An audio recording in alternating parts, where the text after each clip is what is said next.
between the Steelers and the Bengals. Let's throw it out to Cincinnati with our announcers, Ian Eagle, Charles Davis, and Evan Washburn.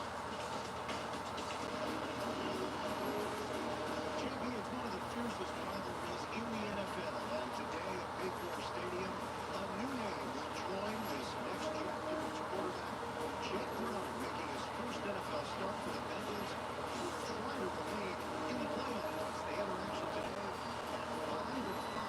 Pittsburgh is 6-4. Both teams trailing the Ravens and the Browns in the AFC North. And welcome to the broadcast booth. Everybody, Ian Eagle along with Charles Davis and Washburn will join us down on the field. Pittsburgh is looking for a fresh start on offense. They made the announcement this week that Matt Canada, the coordinator, was let go. They were struggling.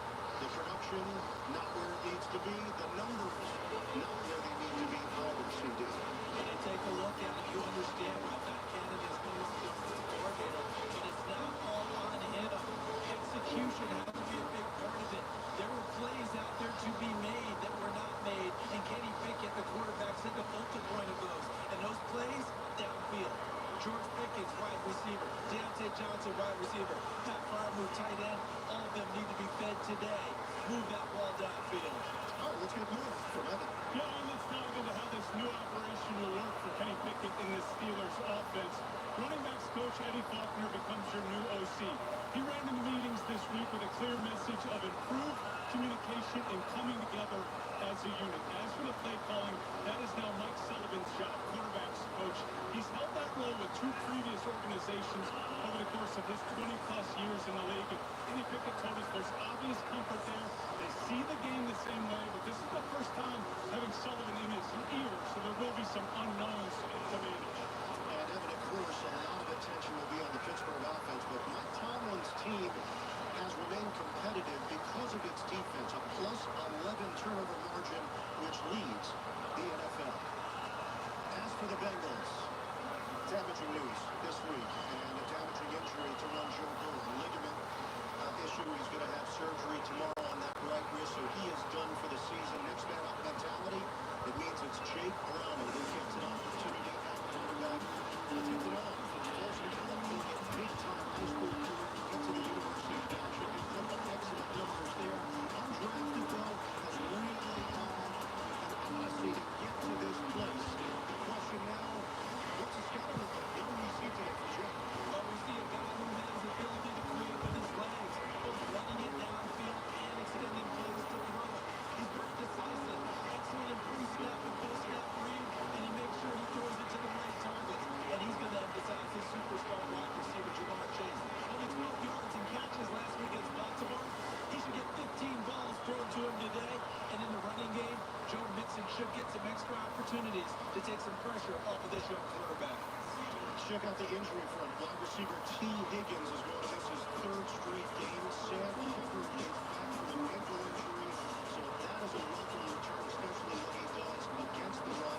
And quarterback Cam Taylor-Britt is out after suffering a quad injury against Baltimore. He leads Cincinnati with 4 interceptions. So Aluzier will get the start, the veteran for the Bengals on that back line.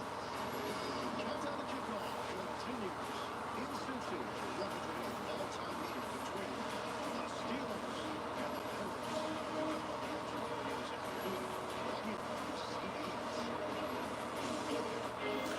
Oh, Canada, our former offensive coordinator, true Steeler love in all of us command.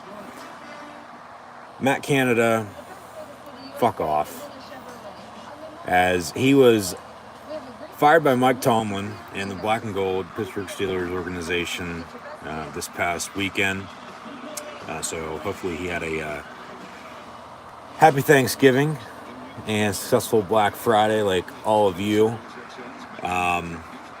So yeah, Pittsburgh and Cincinnati coming up next, as both teams are coming off of divisional losses last week. Cincy with a mini bye in the meantime, as they played a week and a half ago on Thursday night at Baltimore, losing the game along with losing their starting quarterback in Joe Burrow for the remainder of the season. with a right wrist injury. So he's done. Jake Browning from Washington, UW, as they're playing their best ball this year for the first time since he was there back in 2016, on the cusp of making the college football playoff again. Neither here nor there right now, but he'll get his first NFL start today, as the Steelers will go up against another young quarterback on the road in the division in the state of Ohio. Of course, Pittsburgh last week went to Cleveland, lost the Browns on a game-winning field goal. So it's Pittsburgh at 6-4, Cincinnati at 5-5. Sort of a must-win again for both teams, as it was last week. So something's got to give. Seems like weather's going to be a factor with the rain, with a system coming across the country. So hopefully everyone's staying safe. But we'll see how that, of course, plays a factor into today's game. Of course, these two teams, as you know, the AFC North, everybody hates each other. Should still be down to the wire. Potentially, whoever has the ball last wins it. Pittsburgh, of course, with as stout as their defense is, I don't know if you would have heard any of the background noise from the TV with CBS on the call once again, and for the third consecutive week we'll have Ian Eagle, Charles Davis, and Evan Washburn for this 1 o'clock kick. So thanks for tuning in and listening to my NFL Pittsburgh Steelers at Cincinnati Bengals live watch along reactions live right here on YouTube. As always, I'm your host, Encyclopedia Sports, Cohen Luke 96. So be sure to like, follow, and subscribe on social media. The links in the description below. That's Facebook, Twitter, Instagram. Hit that red subscribe button, notification bell next to it as well to stay up to date. Share hashtag NFL, hashtag Steelers, hashtag Here We Go, hashtag Bengals, hashtag Roll the Jungle. As Pittsburgh gonna try to escape with a W. Share hashtag Pitt, P-I-T, versus Sin, C-I-N, for Pittsburgh versus Cincinnati. Share that hashtag as well on social media. And chat questions and comments, super chat, super stickers, super likes, super thanks. Always greatly appreciated. As well as this video is powered by Rogue Energy, HopeKThrifts, and Dead and Hungry. First off, with Rogue Energy, be sure to get your favorite energy and hydration flavors in can or tub form, shakers, and Rogue Energy merch at the link in the description below. Be sure to use the code Luke, that's L-U-K-E, Luke123 for 10% off. HopeKThrifts, a secondhand resale shop that focuses on staining the environment in a cheap and fashionable way, as most items are $20 or less and include brands like American Eagle, Converse, Free People, and Shein, among others. HopeKThrifts, found on Depop, Instagram, Macari, and Poshmark at, yes, you guessed it, HopeKThrifts, HopeKThrifts. So be sure to use the message seller code CHEAPTHRIFTS, CHEAPTHRIFTS, CHEAPTHRIFTS, for 10% off. Link also in the description below. And Dead and Hungry, a novel written by Nathan D. Mitchell. As a viral disaster sweeps across America while Hank Broadman and his family are at Hightower Amusement Park. As society crumbles, Hank must guide his 9-year-old daughter Sarah through a treacherous, scathing new world. Victims of the virus bleed from the eyes, becoming faster and more violent with long nails and teeth. Their skin breaks out in hives while they utter strange phrases, a shadow of who they once were. Being a former virologist, Hank uncovers the virus's origin and how it came to be. But it's not just people. Plants and animals alike fall victim to this dreadful disease. The trees turn black, bleeding sap, while their snake-like roots wrap around all remaining life. Grass turns dry and red, and animals of all kinds become rabid beasts. Hank must fight at all costs to protect his daughter, whose innocence degrades him with each turn of a page. With no hope in sight, Hank takes matters into his own hands, piecing together clues regarding the source of the lethal virus. From mysterious radio messages to evidence of the Pentagon to rumors of a cure, Hank slowly realizes what he must do to bring this to an end. The more he learns of this wretched sickness, the faster he sheds his own humanity, desperate to save himself and his little girl from a world in ruin. As you can find Dead and Hungry on Amazon for your Kindle for $4.99. Paperback edition about $15. Makes a perfect Christmas gift. And if that doesn't interest you, well, you might as well be what the title says. So Cincinnati's on the kickoff. Pittsburgh back deep to receive. We're going to get the show on the road here with the Steelers and Bengals. So once again, thanks for tuning in and listening. Be sure to like, follow, and subscribe to social media. Links in the description below. And we're going to get to see this, so-called new Steeler offense out on the field first. As, of course, once again, Matt Canada fired this past week. Was a little surprising after all this time. Okay, they're not going to fire him, and then they finally do.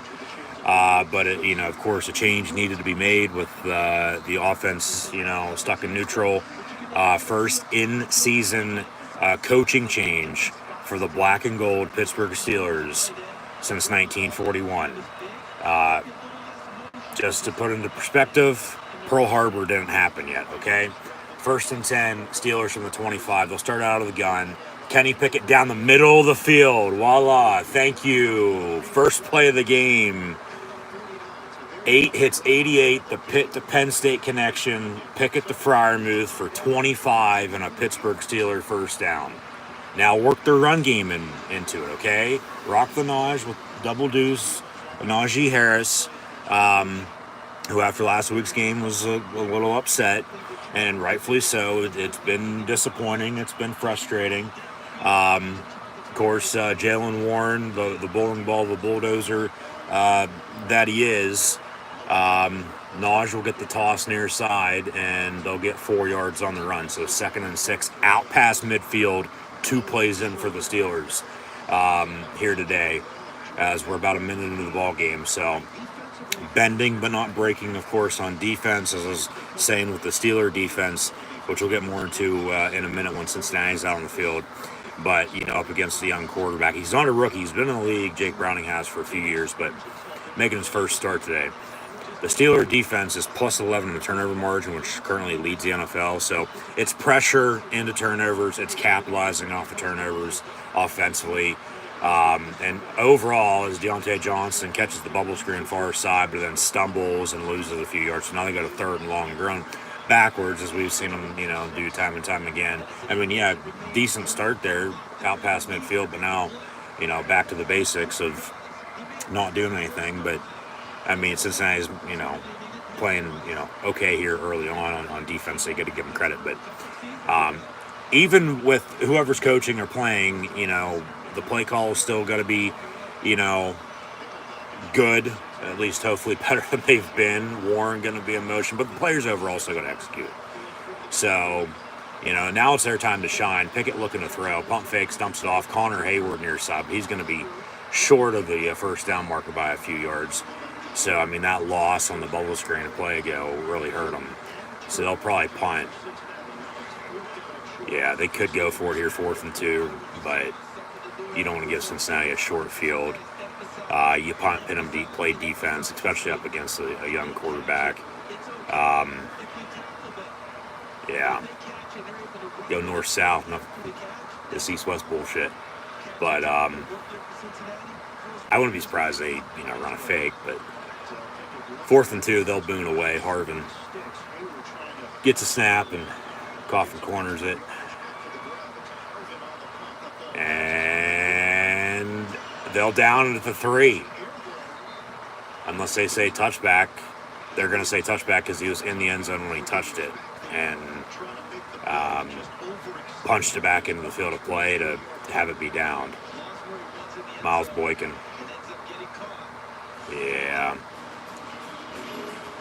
He can't be in the end zone, even hop up and bounce it back into the field of play. He's got to be between the goal line and the 1, if you will, just in the field of play anywhere. And then, even though he was in the air when he did it, I mean, they might look at it. It's probably going to stand, though. Bengals ball 1st and 10 on the 20 rather than the 3-yard line. So we might hear from the Yenzer Jeans territory here shortly. But, no, okay. Decent start. I mean, at least they went to the fucking tight end. At least they used the middle of the field. I mean, Naj got, a couple yards. Yeah, that bubble screen killed him right there. They lose a couple yards, and then they're 2-3 yards short of the first down, and they got a punt. If they don't lose any yards, they get another first down probably there on the pass to Hayward in the flat near side, and the drive stays alive, and they're probably knocking on the door looking to score here early. But it's still early. There's a lot of football to be played, so it's a start. So we'll see how they go from here, because it's always they do one good thing, they don't do another good thing until later, or if they're not doing anything at all and then they're coming back, or if they do something early with not doing anything in between, even if they do a little bit, they're still trying to hold on to win, because then the defense is giving up this or that. With even as good as they are, the opponent still has the opportunity to, make plays themselves, and you got to give them credit when they do. But, they're still in a good spot. They're 6-4, and just today, and looking ahead, as they'll return home for the next couple games after today, and into the final month and a half of the season. As I've said all season long, take care of business, whether it's in division, which they were early. They were undefeated in the North until last week, so they're 2-1 now. Still sort of a must-win, today. You don't want to really be 500 at 2-2 with only, 2 more divisional games left. But it's for the most part, if you do or don't take care of business in the division, you still want to take care of business for the most part in all these other games, because then you can, wiggle your way into a playoff spot as a wild card. What the fuck is that? Steelers with pressure. He stepped up, and then pass was thrown near side. Looked like behind the line of scrimmage.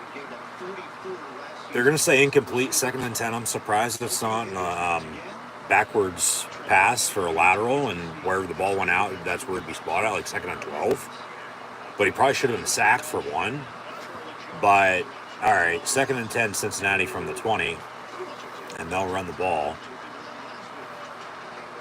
And Mixon gets about 3. They have Burrow out. T. Higgins is out at wide receiver. This Cincinnati team seemingly was getting hotter at the right time, and then, they're getting banged up as Pittsburgh's been banged up. Not being able to catch a break with some of the injuries at times, just as, they get somebody back, somebody else goes down. Which we'll get more into some personnel in a little bit. But, yeah, Pittsburgh with 19 total turnovers this season defensively, but plus 11. Because, of course, they've turned the ball over then 8 times themselves. T.J. Watt on the strip sack, and then Cincinnati picks it up. Landon Roberts on the tackle, so it'll be 3rd and long. So, or 4th and long, excuse me. That was 3rd down. That was 3rd and 7. And, yeah, just more pressure into turnovers. They almost got one there, and Cincinnati's lucky they recovered it, and they can play field position rather than Pittsburgh having a short field inside the red zone potentially, starting the drive, but almost blocked the punt in the meantime. Yeah, Pittsburgh, if they can overall just play damn good defense today, that truly might be enough. They'll take a commercial break, 10:31 to play in the opening quarter. We're tied at 0. Both teams have to punt to begin the game. But 90 for 90 for T.J. Watt. That was his 90th career sack for number 90.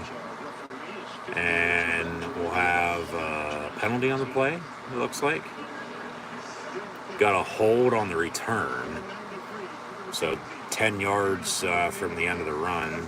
Yeah, first down. And they'll take a TV timeout still with commercial break. So get back to the action shortly. All right. Pittsburgh will be out there on offense here again, see if they can, get something going. They had a little bit of a spark there, but then it stalled. Fire went out. But as I was saying, yeah, win these winnable games. Do what you got to do. Just find a way to win. You're still going to be in the thick of it. So just take care of business. Play Pittsburgh Steelers football. Run the damn ball. Play damn good defense, and you're probably going to win. And the turnover, margin, like I said, plus 11. They almost had one there. It's leading the NFL. As good as this defense is, if they can just keep it up. Offense, as little as they've done this year at times, other times it's like, okay, where the hell has this been at? At least they went to the middle of the field. So long, Matt Canada. Your time was really never appreciated. Even though it's like, all right, maybe a play call or two here or there worked out for him, but it's still the players got to execute, because you go back, he was the OC for 3 years, and that was 3 years too long. So if you're listening, yeah, thanks for nothing. But with Roethlisberger out there, year 17 and 18, at that point in time, in 20 and 21, he's doing what he wants. It's his offense. It was his offense, his whole entire tenure, with 2 Super Bowls, and rightfully so. And, the damn good defenses in the meantime. And then last year, Kenny Pickett as a rookie, they still, throughout the past few years, have had, winning seasons, even though the way they played, you wouldn't think so. They still haven't had a losing season since 2004. Tomlin's never had a losing season as a Steeler head coach. Of course, he took over in 07 after Bill Cowher retired. And in the meantime, we get to see him every Sunday on the NFL Today before the Steelers play on CBS for the most part, unless they're playing an NFC team. That game would normally be on Fox, but they play the Cardinals next week. That's on CBS at 1 o'clock. First and 10, Steelers from the 29. Pickett out of the gun, going to fake the give. Oh, damn good block by Warren. Leveling them, and Pickett complete far side to Pickens for about 5, maybe 6 yards. Second and manageable coming up. So they're trying to get everybody involved here early and often, which is a good thing. You got to have some balance and consistency. You got to strike while the iron's hot, of course, but, get momentum on your side and try to keep it, because at times they've lost it. But with Canada out, running back coach Eddie Faulkner technically is the offensive coordinator, as Warren gets about 4, third and a yard coming up. But quarterback coach Mike Sullivan, not the Penguins head coach, but the Steelers assistant, he'll be the one calling plays today. So they're sort of splitting the duty, but we'll see how it works out. Still got to execute. And it starts up front. Get a little block to run the ball, protect the quarterback, third and a yard, and they'll roll out, pass complete. Now, all right, first down, move 6, out past the 40. Yeah, just keep the defense off balance. Get them to break eventually. They had both backs in on that play. Pick it up under center. Naj was sort of in the fullback position, and nobody's behind him. Little offset. And Warren was in motion, and Pickett just on a bootleg rollout hits Warren in the flat. And, hey, on 3rd and 1, they needed a yard. They got 2, and they moved to 6, first down. So just, continue to move forward. You don't want to be going backwards. End zone's in front of you. Pickett looking to throw again. Avoids a sack, and then he goes down. So 2nd and long. 8.5 and counting to play in this opening quarter. So just get yourself in a third manageable. Convert again. Or it might be the same old. Okay, they're doing a little bit here, a little bit there, but then the drive stall, and then they can't even get balls within field goal range, for God's sakes, and kick field goals, because they're 6-4. Okay, all 6 wins by 1 score. 2 of the 4 losses have been blowouts. Closer than the final score has showed, though, for sure. The other loss was by 10 points, and they lost on a game-winning field goal last week. So, I mean, they're 6-4. They could be 10-0. They could be 7-3, 8-2, 9-1. They could be fucking winless, though. You know, to be honest with you, let alone, you know, worse than the 4-6 they are if they did, you know, find a way to win a couple games. You know, say 5-5 like Cincinnati is, 4-6, 3-7, 2-8, 1-9. Winless. Like, they're just, you know, the little engine that could, if you will. I guess that's just the way it is with black and yellow teams this year in football, whether it be Iowa, whether it be the Steelers. You know, they're just who they are, and it's just the way it is. So, Pie, 3rd and 14, 7-11, even though Sheets is better. We all know that in Western and Central Pennsylvania. Down the middle again, caught, first down, Pittsburgh, Pat Fryermuth, thank you, to the 30-yard line. They'll move the sticks again.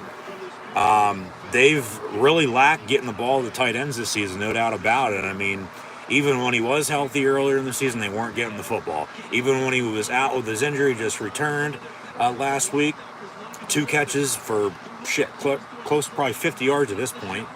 And we're not even, you know, at the end of the first quarter yet. I mean, he has more yards receiving today than he's had, you know, the past few games combined, for God's sakes. But even when he was out, they still weren't getting the ball to the tight ends, whether it be Connor Hayward, whether it be Darnell Washington, Rodney Williams. Pick it up under center, 1st and 10 handoff, Jalen Warren, and he'll get to the 30-yard line before getting trucked as he's trying to bounce it. And he's the spin master. He is. He likes to spin. He likes to hurdle like Naj does. Like I said, he's just a bowling ball bulldozer. He's fun to watch. I called him the pit bull last week. I mean, we're in the dog pound. So, I mean, let's try to think of a type of cat, you know, since we're in the jungle up against the Bengals, that we could call Jalen Warren today. Let me know in the comments below your choice. 2nd and 6. But, he's fun to watch. 2nd and 6. Pickett looking to throw. And got to get rid of it. He's going to roll out, and incomplete, the marker. They wanted a flag, but they're not going to get it. Now they're going to get it. After some talk, Naj honestly just bribed the ref. 5:35 to play. Flag on the play. Going to be a hold, pass interference on Cincinnati. He was trying to reach for his flag, but he couldn't find it, it looked like, and then he did throw it. So, automatic first down.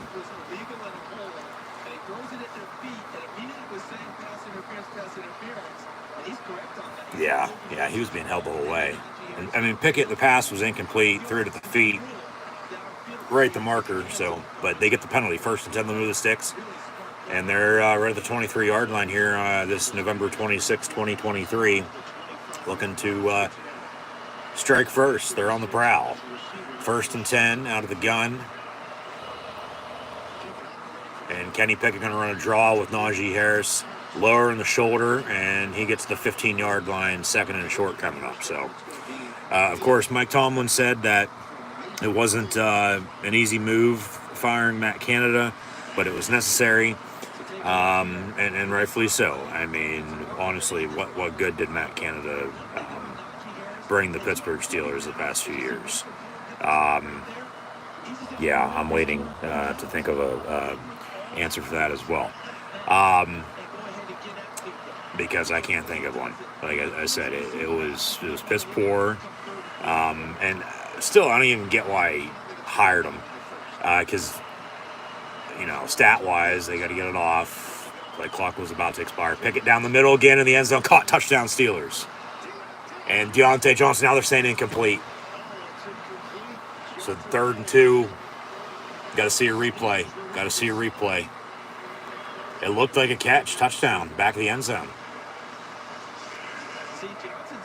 Caught it, feet's in, and then he goes down. Ball came out. Did he have control and possession long enough in the end zone before he went down and out? Thing is, they rolled it incomplete on the field, so they'd have to find any bit of evidence to return it. Close call like that, it'd probably stand incomplete, so probably not going to be worth a challenge. So 3rd and 2, gotta go. They get it off again, run a draw, Warren up the middle, and he's going to be short. Then the ball came out. He was down, though. He was down. You can't say fumble on that when he said incomplete on the previous play. He was clearly fucking down. And you got to look at that. They're going to say Bengal ball 1st and 10 after a fumble out past midfield, it looks like. But he was clearly down. Then the ball came out. Ground can't cause a fumble, folks. So Pittsburgh's going to kick a field goal here because they're going to get the fucking ball back. He was short. It'll be 4th and a yard. But he's down right there. And then the ball came out. In the meantime, though, they say Bengals ball. Nice tackle by Connor Hayward.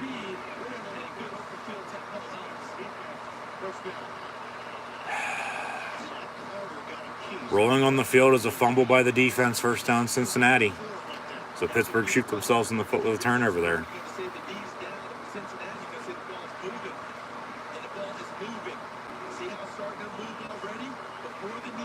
Jesus Christ.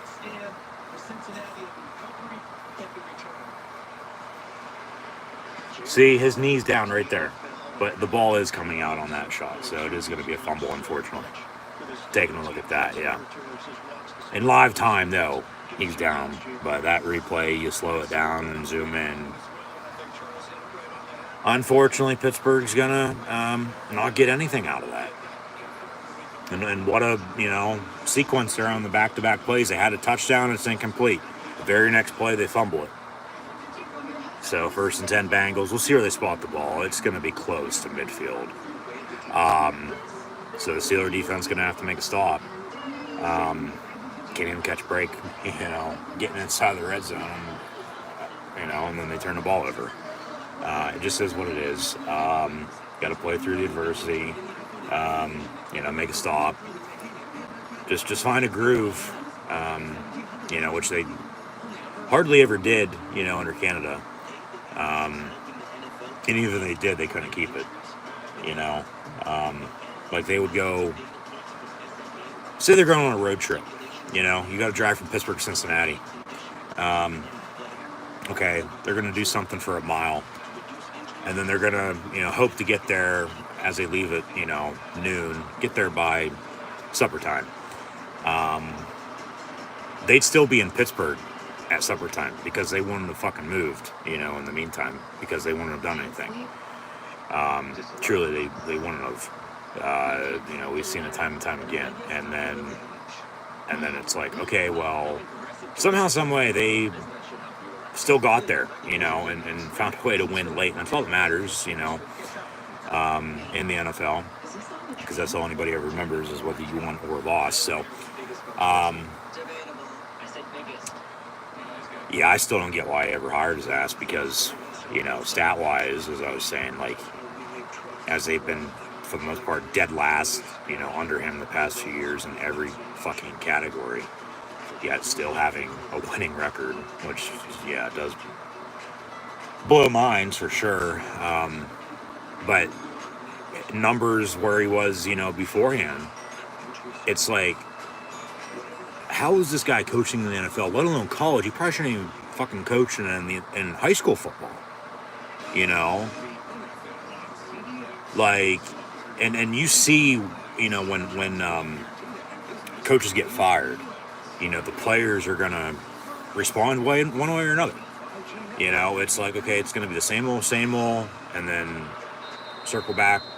It's everybody's fault, or it's okay, they're playing, better as they are, and yeah, it was clearly always Matt Canada's fault.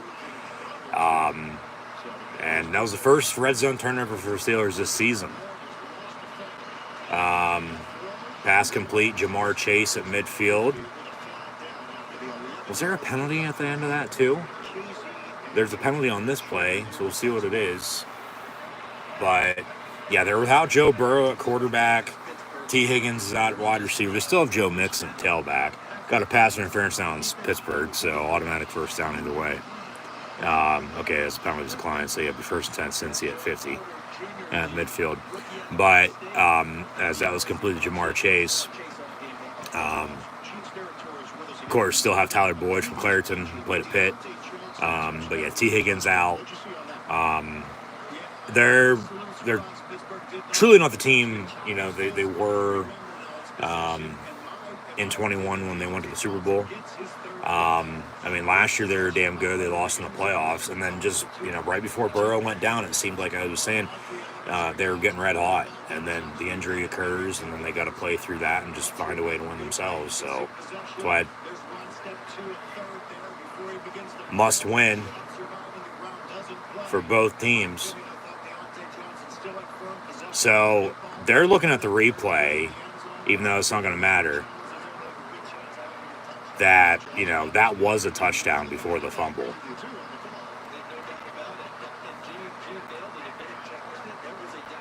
But then the very next play, they turned it over, and Cincinnati's out past midfield now, second base. So, I mean, that's delay a game, but handoff, they wrap them up for 3 yards. But, I mean, it really doesn't matter now. It doesn't. I mean, coulda, woulda, shoulda. Game going to move on one way or another, and we're still tied at 0. Even though they probably should have some points, they don't. They're leaving points off the board because, okay, was it a touchdown? Was it not? They said incomplete. Didn't look at it because Pittsburgh didn't challenge, is what it is. But then the very next play, fumble it, unless, drive stays alive, they get first down. He didn't. Okay, it's 4th and a yard. They kick a field goal. So, I mean, they probably should have at least 3 points, let alone 7, but they have nothing. 3rd and 5, Cincy, but the defense needs to get off the field now. They jumped off sides, so that's automatic first down. So drive can stay alive down in the meantime for Bengals. Jesus Christ. So they just got to play smart. They can't be playing stupid still. Actually, they say false start. Back them up 3rd and 10 now. All right, that works out for Pittsburgh. But yeah, just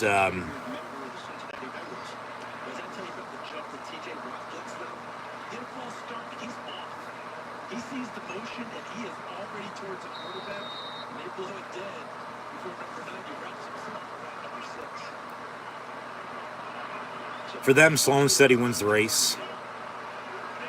So refs are throwing flags all over the place. We got a 3rd and 10 from midfield.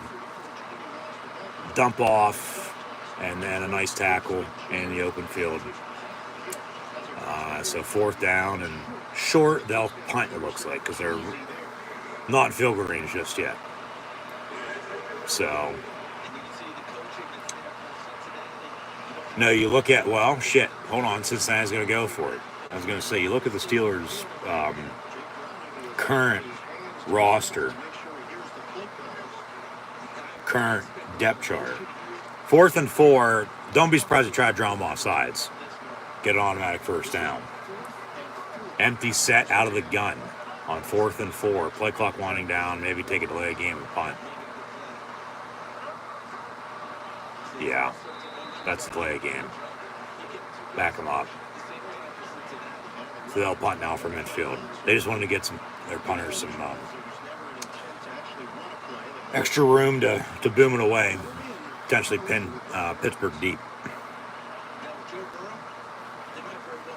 So, $1:42, and Pittsburgh's going to get the ball back after, and 3rd time might be the charm coming up. Cincinnati going to punt twice. Pittsburgh with a punt and a fumble. But until both teams get going, it's just going to be the way it is. But if Pittsburgh can take control of this game and just continue to, play the way they do on defense, whether the offense is doing anything or not, they're going to be in a good spot. Fair catch, signal 4th and 10. So 1, 2, 3 to go. And Pittsburgh ball when we come back. 1st and 10 from the 10. Got a ways to go to get some points, but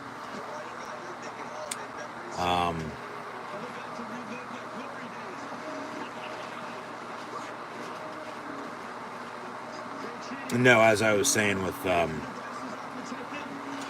Pittsburgh and the standard of the standard,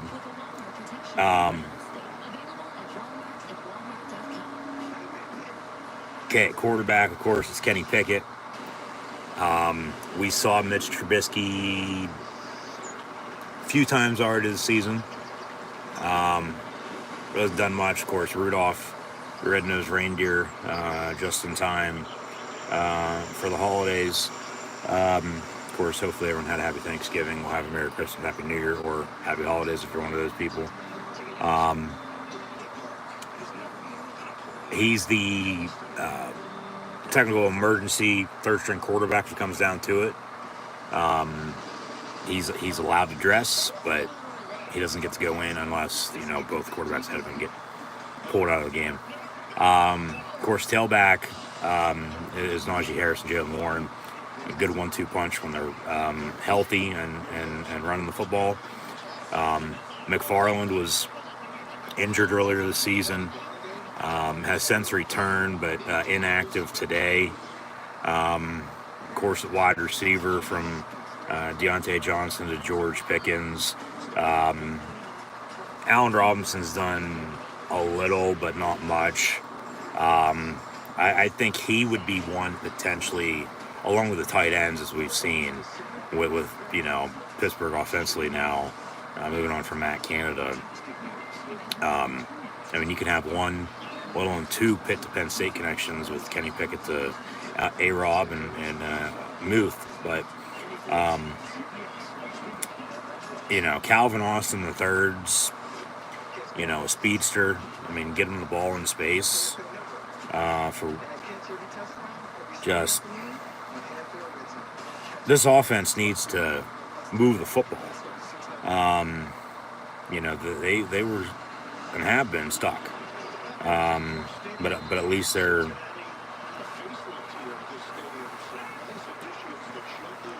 trying, I guess, for what it's worth. Continue to get these tight ends the ball, though, with the running game. Najee Harris, first down run, even though he seemingly only got 10 yards on that run, he gets 20 because the pile keeps pushing. Wow. Just lower the shoulder and go. So, they keep it up.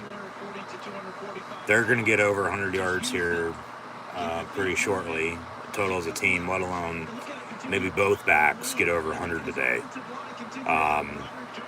Because if they can get out to a lead, especially on the road, and you need to run the football and you want to be able to run the football, then to work clock, time possession comes into play. We'll see if they can. Robinson in motion, they'll fake the give to Naj. Pickett going to roll out near side, tuck it and run. And he gets about 6, maybe 7 yards if he's lucky. So second and short coming up. Is there? Yeah, hey.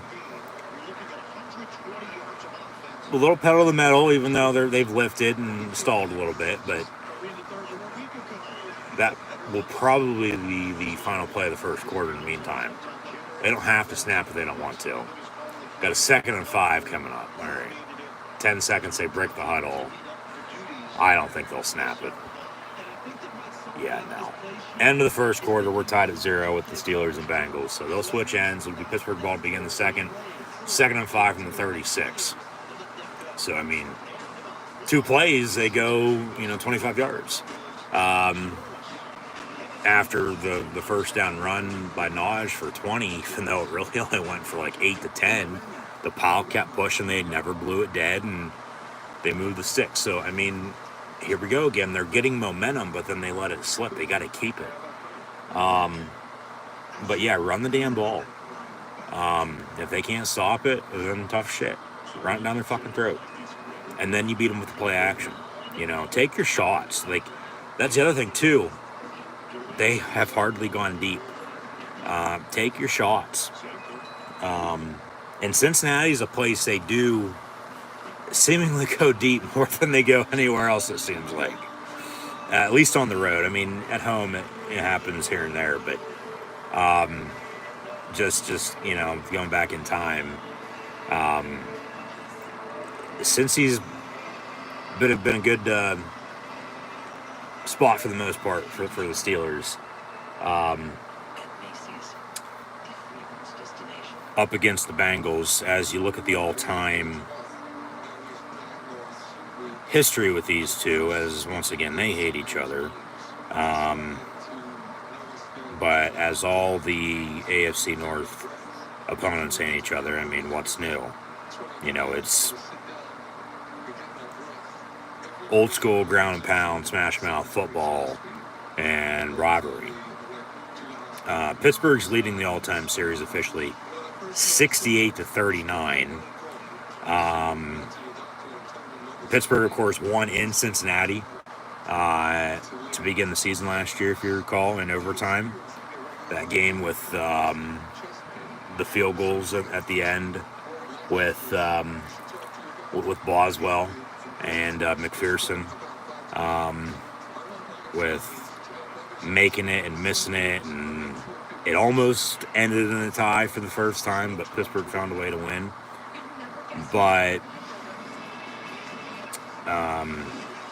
other than that, the last time they would have won in Cincinnati, other than the start of last year, of course, they play each other twice. They'll play again in a few weeks, right before Christmas, on a Saturday afternoon. So be sure to tune back in live right here on YouTube for that, of course. But in the meantime, next week, then they'll play on a short week after next week, back-to-back home games. But we'll get there when we get there. As I've said, are still in it, still have a chance. So yes, I'm telling you, there's a chance. They just got to take care of business. But the last time they would have won in Cincinnati, other than the start of last year, was before COVID. And they've technically, we'll get back to that in a minute. 2nd and 5 from the 36, begin the second quarter here. Austin in motion, give me a hell yeah. Got to get them involved, though. Continue to get these tight ends involved. Pat Freiermuth, Darnell Washington, who's seemingly just been blocking all season long. Connor Hayward has a catch earlier. But as Warren gets the ball, 3rd and we'll say 3 coming up. But yeah.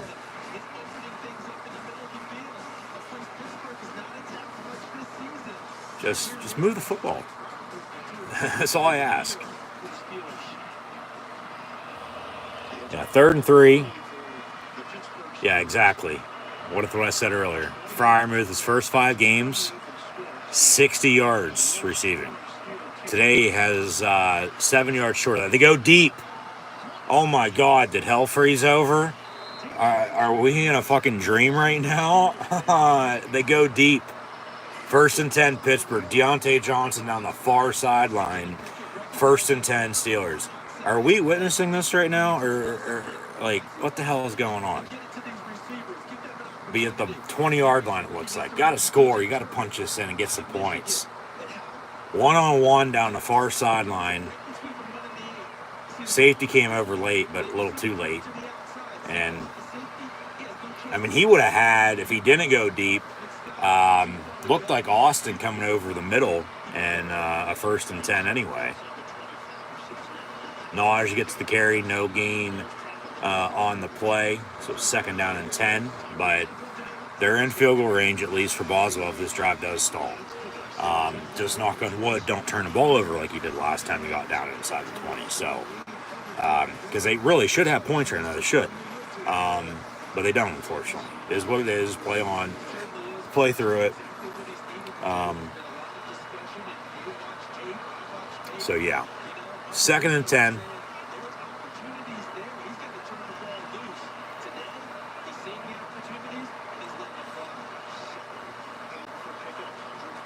Pickett.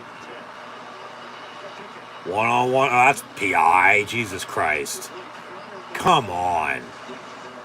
They're going to say they got tangled up at the 5-yard line, but pass was intended for Freiermuth at the goal line. And no hold or no DPI.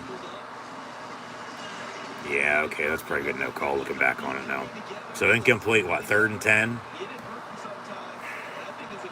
Rather have 3rd and short, but, or at least 3rd and manageable, which manageable is still, 3rd and 10 from the fucking 23-yard line. I mean, shit, yesterday Alabama had a 4th and goal from the 31-yard line. Somehow Auburn gave a fucking touchdown for the Tide to win the game.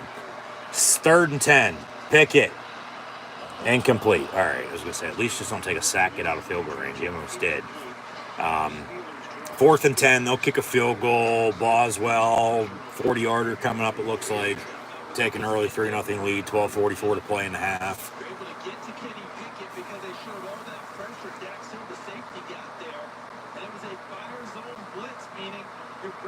Rain continuing to fall. But Pittsburgh's been able to move the football. 41-yarder officially, they say. just inside the left hash. Snap, pull, kick, all up and good. 3-0 Steelers here today against the Bengals. Once again, a place and an opponent throughout time they've, for the most part, owned. 68-39 in advantage of the Steelers. Cincinnati, technically, home, away, regular season playoffs. The Bengals have only beat the Steelers. Let me count these up for you. 1, 2, 3, 4, 5, 6, 7, 8, 9, 10, 11, 12, only 13 times. Good luck, bad luck, but the Bengals have only beat the Steelers 13 times. Home, away. Of course, they play twice a year, so do the math. Over the past 23 years to get your percentage for the technical, we'll say 46 to 50 games because they played in the playoffs a few times. But the Bengals have only beat the Steelers 13 of those X amount of times since 2000. There's been some close games that Pittsburgh probably should have won. Going back, there's an overtime loss, there's a 4-point loss, there's a 1-score loss, another 1-score loss, field goal, another 1-score loss, field goal, a couple more 1-score losses. This game's always close down to the wire. Nothing new. They have an early 3-0 lead now. Can they keep momentum on their side?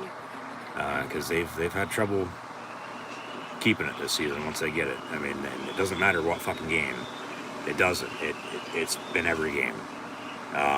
Whether that's early, middle of the game, late, it doesn't matter. They got to keep momentum on their side. They got to try to stay as balanced and consistent, and keep it as simple as they'd like to, as they can. But offenses look damn good here early. They might actually break 300 total yards today, which should be the first time all season long they've done that, which is hard to believe. But Boswell kicks off, return from the 1. And tackle him, Jesus Christ. Bengals return out to the 47-yard line, it looks like. 1st and 10, Cincy. Now, what did I just say about momentum? And then you give up a fucking play like that. And then back in Bengals court to tie this game up, let alone take a lead, and then we're just back and forth. We're throwing haymakers. It's AFC North football. So there's not really much else to be said. There's not. And we'll just see how this game plays out. Something's got to give. Something will. And we'll see what does. But 1st and 10, Cincy from the 47-yard line. Pass complete. And then KZ and Roberts on the tackle. Yep, Landon Roberts been playing his ass off, middle linebacker. I was talking about the roster because they've been banged up. Remember earlier this season, Cam Hayward went down with injury, has since returned earlier this month. But as soon as they got him back, down went Minkah Fitzpatrick with an injury. And he's been out now for a few weeks. Offensively, it was Deontay Johnson at wide receiver, 2nd and 4, passes tipped and somehow still caught by the Bengals. Jamar Chase off to the races inside the 30, 25-20, pushed out of bounds around the 15-yard line. 1st and 10. God damn, they can't catch a fucking break. They can't. But it's still an X-Men mentality even with all the injuries. But it's been more now on defense as the season progresses. no doubt about it, this time of year and the season continues to move along, you're going to be, banged up. You're going to have bumps and bruises along the way, It's just football. But, since he has a 1st and 10 from the 16, they run a screen. Mixon bobbles up and catches it down to the 11-yard line. He goes. They, remember, lost Cole Holcomb, lost Quan Alexander, both done for the season. But Elena Roberts at linebacker has played extremely well. Of course, Lawton Highsmith still coming off the edge. Marcus Golden's played all right, I've thought, at times. Michael Walker and Trent Thompson last week got starts. That pass caught by the tight end into the end zone, touchdown Bengals. So, yeah, just like that, even with the field goal, the momentum's gone again. They give up a big kickoff return, give up a fluke play on the tip. Somehow he caught it down inside the red zone, and a couple of plays later they score. And they're going to keep it simple for a young quarterback and help him out in the run game. And, just short, quick passes and keep the defense off balance. And, Jesus Christ. So touchdown Cincy, 6-3, extra point to come, 10:30 to play in the half. And now, right back to Pittsburgh being out there offensively, and we'll see what they can do. But kicks up and good, 7-3 Bengals.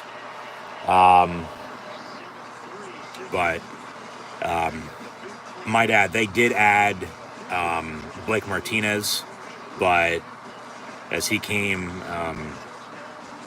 from a practice squad, he's out today, because they just picked him up the other day, seemingly still learning the playbook. As you know, Pittsburgh, they normally don't make moves, from coaches to players and anywhere in between, in or out of season. They build through the draft. They build from in-house. They don't go from the outside looking in, or to the outside. But other than, or under the con man, Omar Khan, they have recently. And it's worked, it's helped out, some haven't, but for the most part, it's really still the standard of the standard, and they're the same old Pittsburgh Steelers.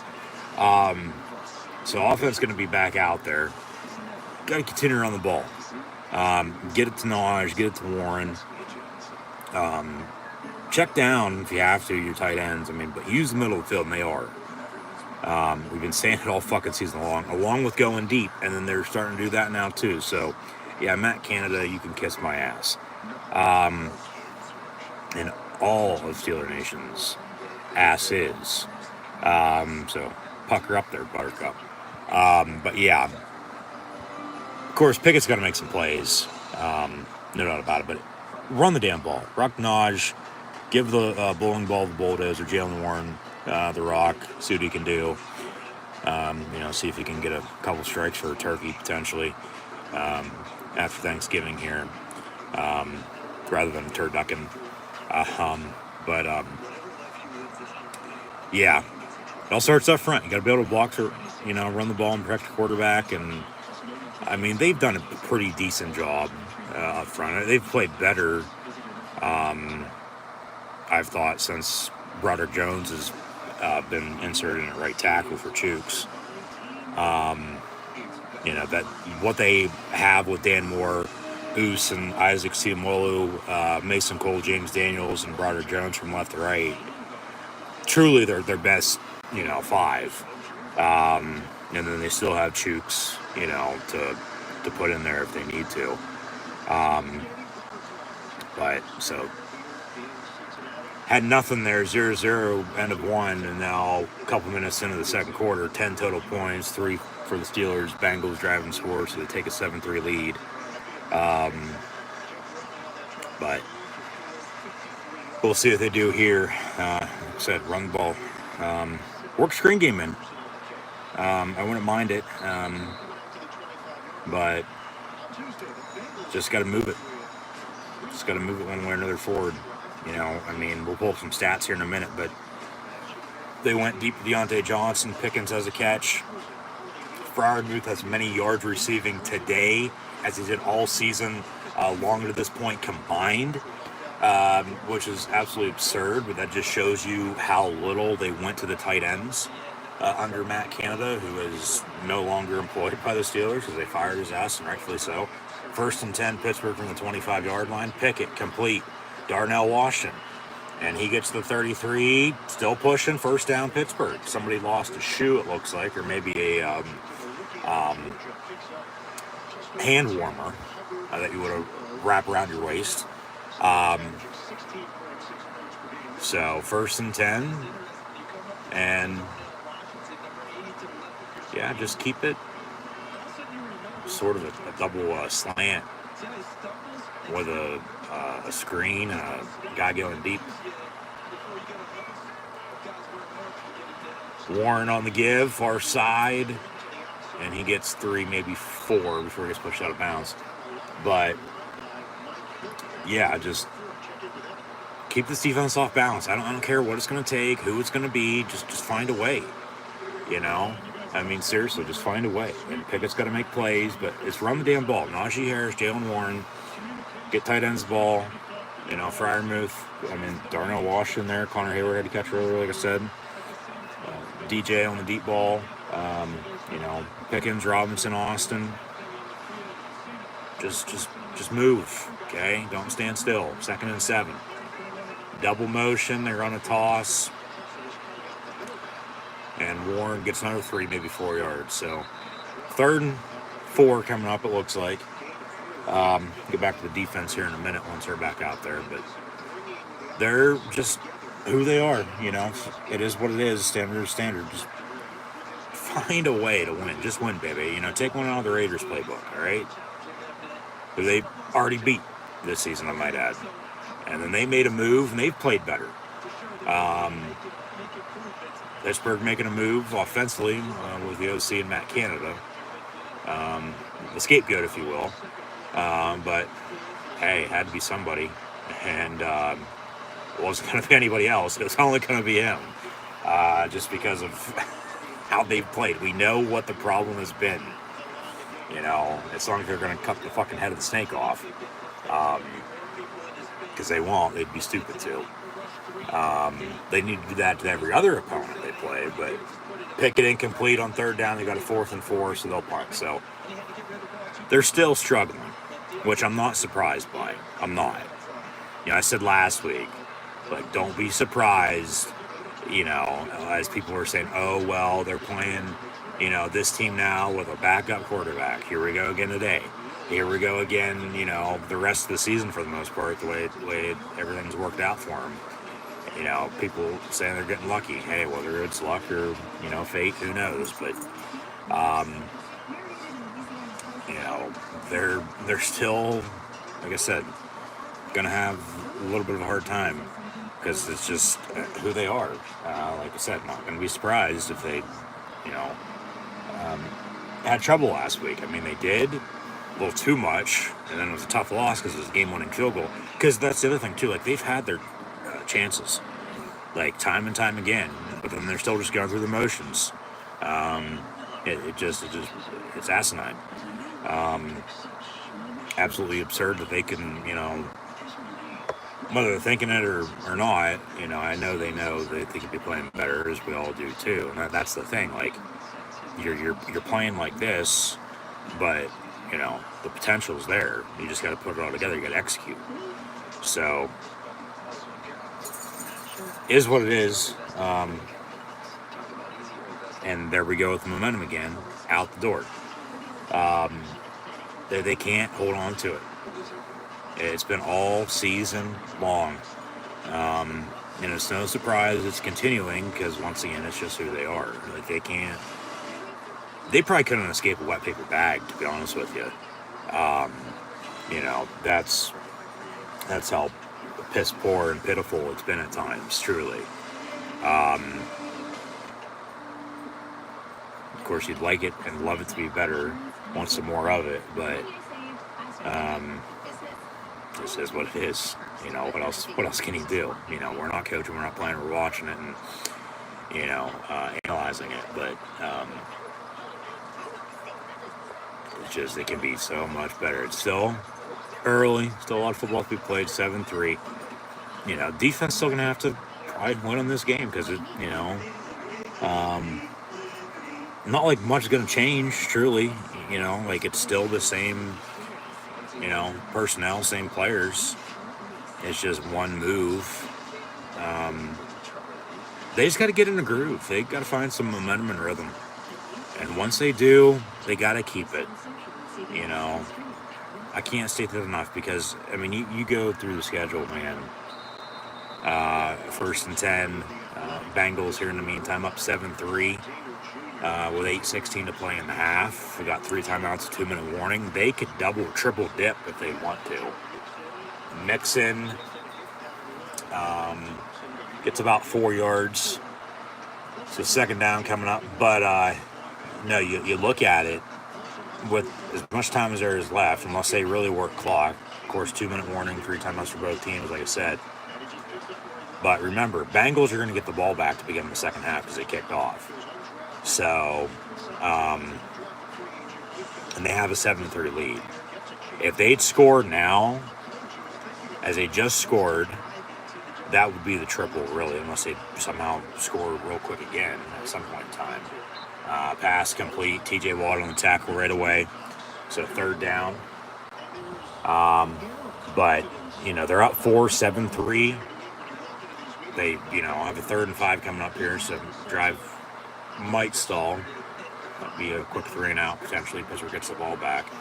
But if they drive and score, whether it be a field goal, touchdown kick, 10-3, 14-3, score somewhere again, potentially. But we'll say the 7 is the triple that I mentioned. But then they score again early 3rd quarter. Pittsburgh doesn't do anything, even if they do here before halftime. Got a late whistle. They're trying to get something sequenced and synced up. All right. I have no idea what that was about, but we'll play on here in a minute. But then, they score again early 3rd quarter. Pittsburgh can luck out, potentially force 2 field goals if it comes down to it. 13-3. If they do give up something here, it doesn't look like it, though, unless they give a big play here on 3rd and 5. But don't want to jinx them. We'll see. But, it could be at worst, a 21-3 or anywhere in between Bengal lead here before too long if Pittsburgh doesn't make any stops defensively and, the offense is still just, sputtering in motion. Got a late whistle again and no play occurring. What the fuck is going on? 3rd and 5 for the Bengals. The clocks...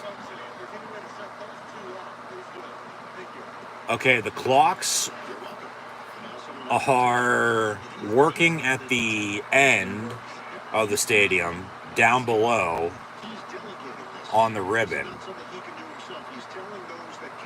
But then the other ones aren't, so they want to shut those off. So, is there 6:57 to play in the half, or is there 7:08 to play in the half? That is, what, an 11-second differential? Yes. It looks like it's 3rd and 5 Bengals with 7:08 to play in the half. And they're going to work with only a few clocks working now. They just want to make sure everything's set. I understand. They're trying to get this game under control. We got a little bit of a tech issue here. A little technical difficulty inside of the Bengals Paul Brown Stadium, now Paycor Stadium. They finally got an indoor facility for practice. So now the refs are talking to the coaches, so they know what's going on. Okay, what do we got now?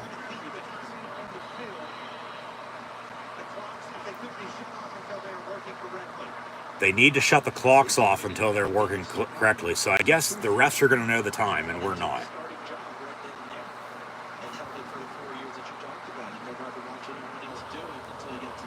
So 3rd and 5. And now there's 000s on the clock. I guess we're hitting halftime. There's 7:08. I guess we got to get a timer out. There's 7:08 to play in the half, even though they're saying there's 000s. We're going to play 3rd and 5. CBS takes the timer and the scoreboard ticker off. Browning rolls out, but boom, down he goes on the sack. Out of nowhere, Nick Herbig, the rookie out of Wisconsin. He just got drilled. He completely leveled him. Boom.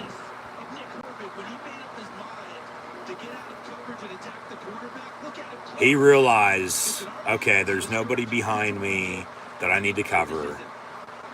We're getting pressure on his ass. There's good coverage elsewhere. He ain't going to throw it. He's going to try to make a play out of nothing. We're going to run him down.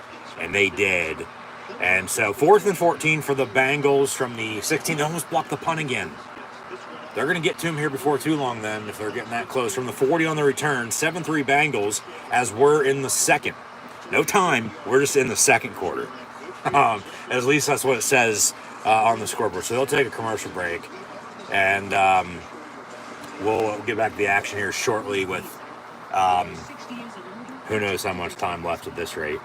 There's, remember, 7:08 to play on that 3rd and 5. The sack happened. There would have been time that ran off. Who knows how much, and then probably, we'll say a max of 10 seconds on the punt. I would think truly like maybe only a minute went off the clock there. So we're probably about 6 minutes and change to play, give or take, here to end the first half. Pittsburgh down 7-3, needing to, get a drive going and get some more points on the board here. Down 7-3, go kick a field goal again. Down 7-6. Drive and score. Retake the lead. And then it'll be back and forth. So, I mean, if they continue playing like this defensively and they can find something on offense, I'm telling you, turnovers. And then turnovers into points, you got to capitalize. That might be the story. It might be the difference in today's game. And special teams, man, they've come so close to blocking punts. So we'll see, if they can get one here before too long or not. But run the damn ball. Seriously, run the damn ball. Go drive and score. Keep it balanced, Like, so we'll pull up some stats here in a minute, but they've looked at times, good and better than they have, but then the other, drives, in which they've stalled, turnover as well. Luckily, since he didn't do anything off of that, they got the ball back. But just as soon as they got their field goal, the Bengals drove and scored a touchdown. And the momentum's out the door again. But just keep it close. I mean, their 6 wins are all by one score. They lost their first one-score game last week. It was game-winning field goal. So, all right. Pickett, pass complete. Fryermuth for 8 yards. 2nd and 2 coming up. So second down. Still don't know the time. Clock ain't fucking working. So I would think we're under 6 minutes or so now. The players are going to know on the field the play clock. So as long as they don't, get delayed games called on them, time position could be huge now. I mean, not knowing the time, you might, sell yourself short, let alone you might, use too much. Which if you have a lead, you're running the ball, you're going to want to use clock anyway. But 2nd and 2, Pittsburgh at the 47 of Cincinnati. Handoff to Naj, first down at the 41. They're down 4, 7-3 here, mid-late second quarter, just second quarter. No time on the clock because clock ain't working. We don't know how much time's left. So, 1st and 10 coming up. All starts up front, good blocking.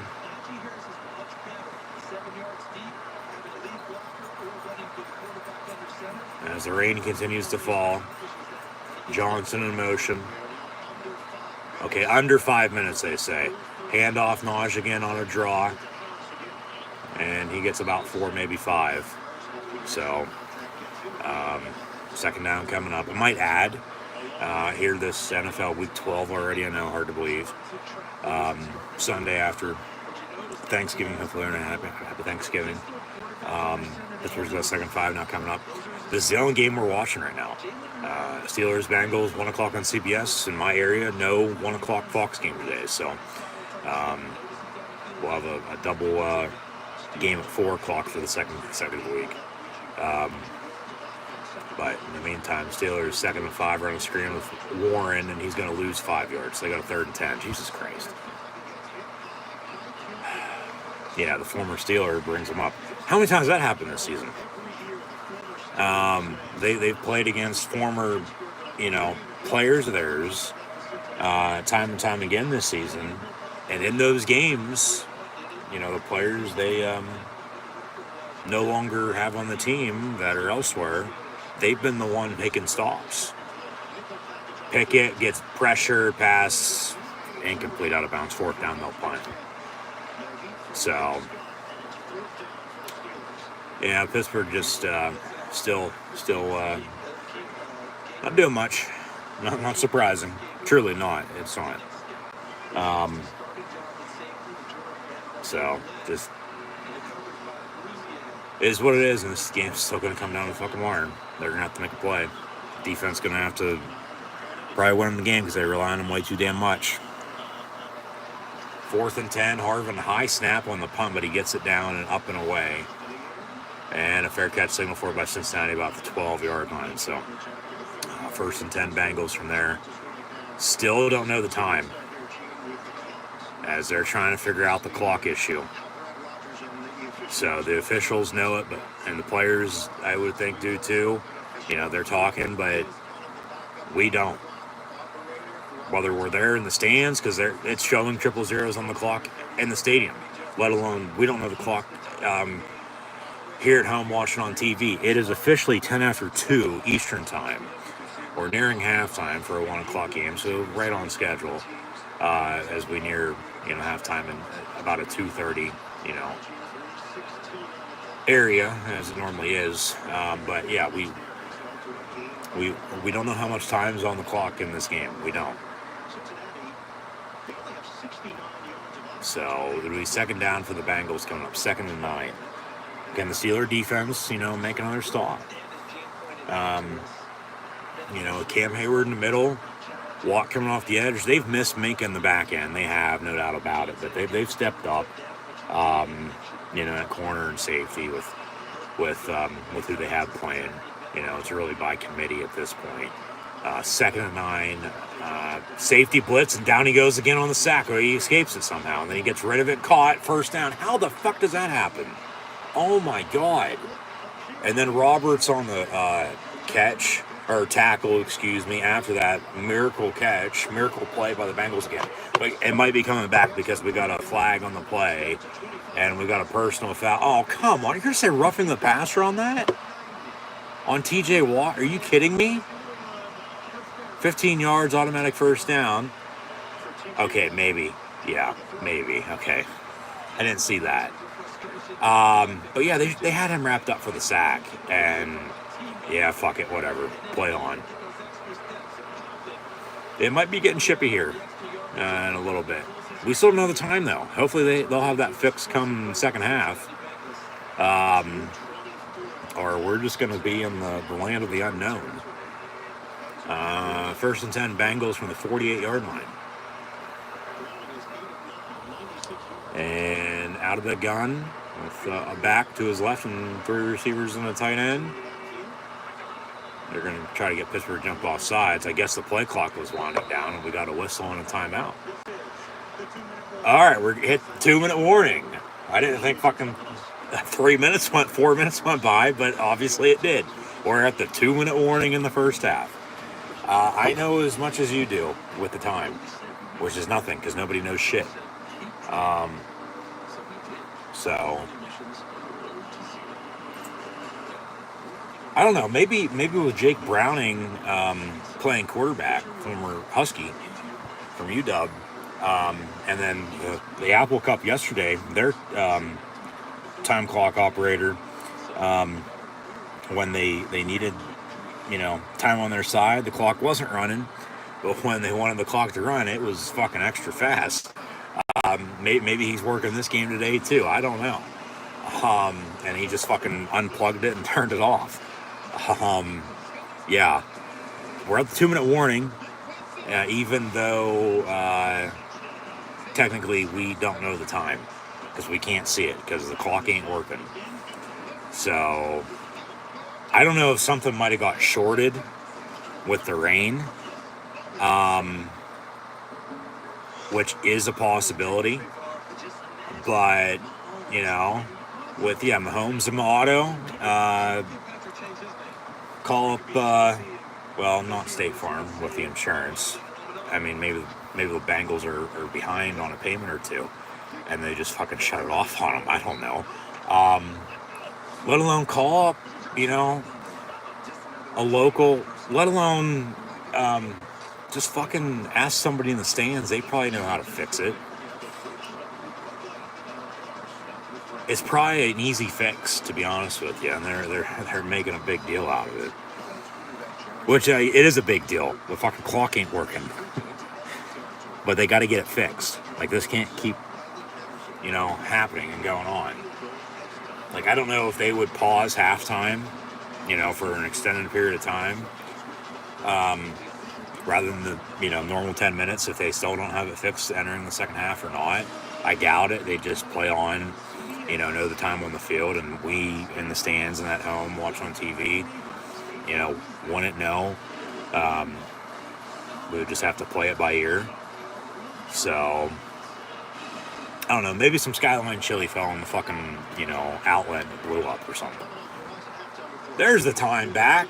2 minutes to play. 7-3 Bengals, and they got a first down because, the Steelers couldn't wrap them up in the sack, and then another miracle catch, let alone a penalty afterwards, too. So 1st and 10. And the Bengals can still double dip here. Remember, because we're getting the ball back to begin the second half. I mean, they could have a 10-13-3 lead, let alone a 21-3 lead, or anywhere in between, mid-third quarter. If Pittsburgh doesn't make any stops defensively, doesn't, do anything on offense. That pass incomplete, 2nd and 10. 10 for Jamar Chase with DeMonte Casey on the coverage, and then Trenton Thompson almost picked it off, but it hit the turf first. So incomplete, 2nd and 10. But yeah, this defense needs to stop. They do. 2nd and 10. And Browning looking to throw. Stiff arm, out of bounds, goes Boyd. Once again, the Clairton native who played for Pitt. Eat shit, not going to a bowl game. Narduzzi, well, we'll see what his future holds. 3rd and 5. And talk about eating shit. Well, the Steeler defense is going to try to make the Bengals brown with Browning at quarterback. 3rd and 5.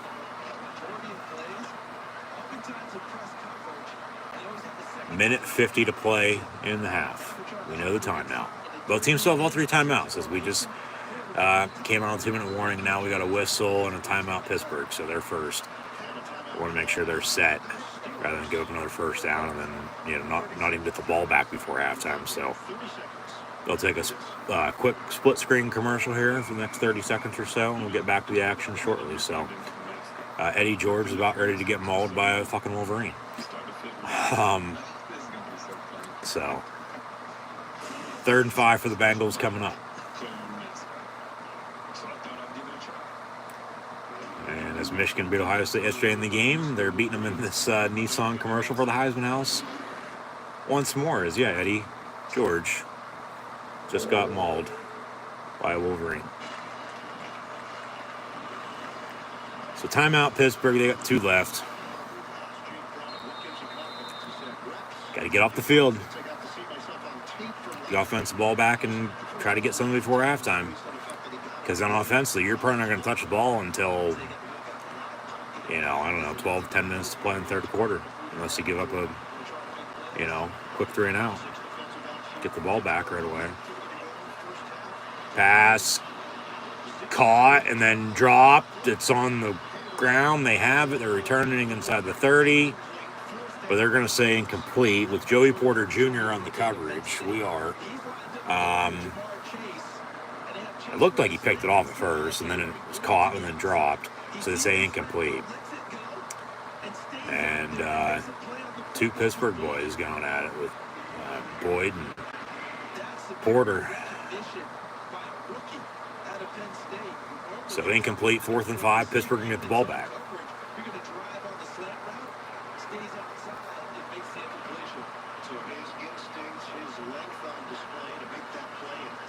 But it ain't going to mean shit with the defense getting off the field here if the offense can't do anything.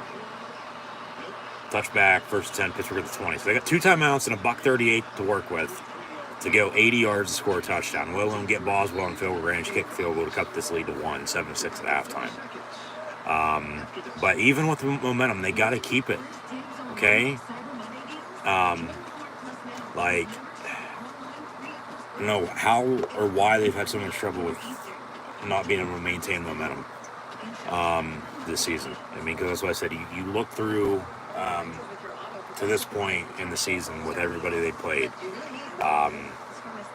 From the 49ers, blowing them out. The game was a hell of a lot closer than the final score showed, to beating the Browns and Raiders and Ravens as well. But 2-0 in the division, like I said, and they lost last week, so they're 2-1. Another must-win here today. Got a 1st and 10 from the 20. 2 timeouts and a $1:38. On the clock, make it 1:34 now, as that pass was caught by Deontay Johnson for about 4 yards far side. So 2nd down and 6 coming up. But just yeah, I'll take a field goal right now. I would. Just get in fucking field goal range for Boswell. He's going to make it. If you can score a touchdown, though, somehow, okay, even better. Take a lead. Just don't do anything stupid. Do not turn the ball over. 2nd and 6. And pick it out of the gun, looking to throw. Freiermuth, 1st down, Pittsburgh to the 35-yard line. Gotta go. Clock's moving. Tick, tick, tick, tick, tick. 2 timeouts still, though. Gotta go. Come on, let's go. 1st and 10 from 35. And Pickett. Complete again. Down the middle of the field. Freiermuth to midfield. 1st and 10 Steelers. Gotta go. They might have called a timeout, though. Still got 1 left with half the field to work with and a $1.05. Use the sideline. It's your friend, all right? Shit, Freiermuth might have 100-yard receiving. I mean, come on now. Yeah. Shows you how much can change when, one person or one thing that was, seemingly holding you down and back is now gone.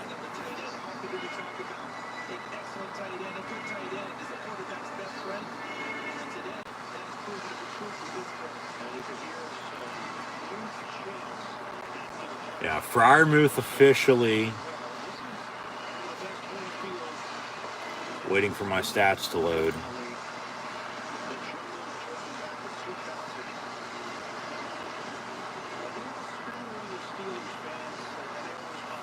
You got a 1st and 10 here now at midfield, like I said.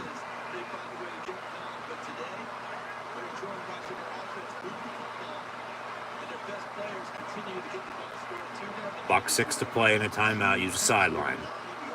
Pickett looking to throw again. Pump fakes. Slides after a 4-yard pickup. And they say 3 where he first went down. So clock's still running, but yeah, everybody went and then he just took off and run. Pickett looking to throw again. Rolling out. Pass, complete Naj, 3rd and 3 coming up, flagging the play. It's going to be a hold. It's coming back anyway, so they'll replay down. 44 seconds, still got a timeout. Of course, 1 or 2 minutes, or maybe a 10-second runoff. So Broderick Jones, so they'll replay down, 2nd down. Freiermuth officially, as Pickett's 13 of 18, a $1:49. Naj has 7 carries, 46 yards rushing. Warren 6 of 17, Freiermuth has 5 catches for 88 yards receiving right now in the first half. That's as many yards as he had combined the whole entire season at this point. Okay? 2nd and 7 from the 44, incomplete. So 3rd down. Bengals are going to call timeout after this play. Pittsburgh doesn't convert, get the ball back, and still try to score themselves before halftime. Go up 10-3 with a field goal and a touchdown. So they can still probably double dip if Pittsburgh doesn't convert here on 3rd and 17. But yeah, Freiermuth, 5 catches, 88 yards in the first half. That's more yards than he's had total combined in every fucking game this season. Even though he was injured for a couple games. And just returned last week, first time since October the 1st when they went to Houston and lost. So that was another game, you know. They got blown out in, but it was a hell of a lot closer than the final score showed. And like I said, they beat Baltimore. Had the bye week, beat the Ravens, lost the Jags. And then from there, into November, they're on a few game winning streak. There's been a trend though, and I talked about it last week. I'll talk about it at halftime here. As Pittsburgh, they don't get the first down. The penalty cost them on the hold. It's always fucking something, man. Always something. So Bengals timeout after Pittsburgh does get 9, but they needed 17, so it's 4th and 8. They'll punt. And Bengals going to get the ball back here with 2 timeouts and less than 40 seconds to work with and try to score themselves again before halftime. Now, remember, the Bengals are going to get the ball back again to begin the second half. So they can double dip here still. They can. So officially 33 seconds to play. 4th and 8, Pittsburgh to punt. So, because, I mean, shit, the one drive they fumbled inside the red zone.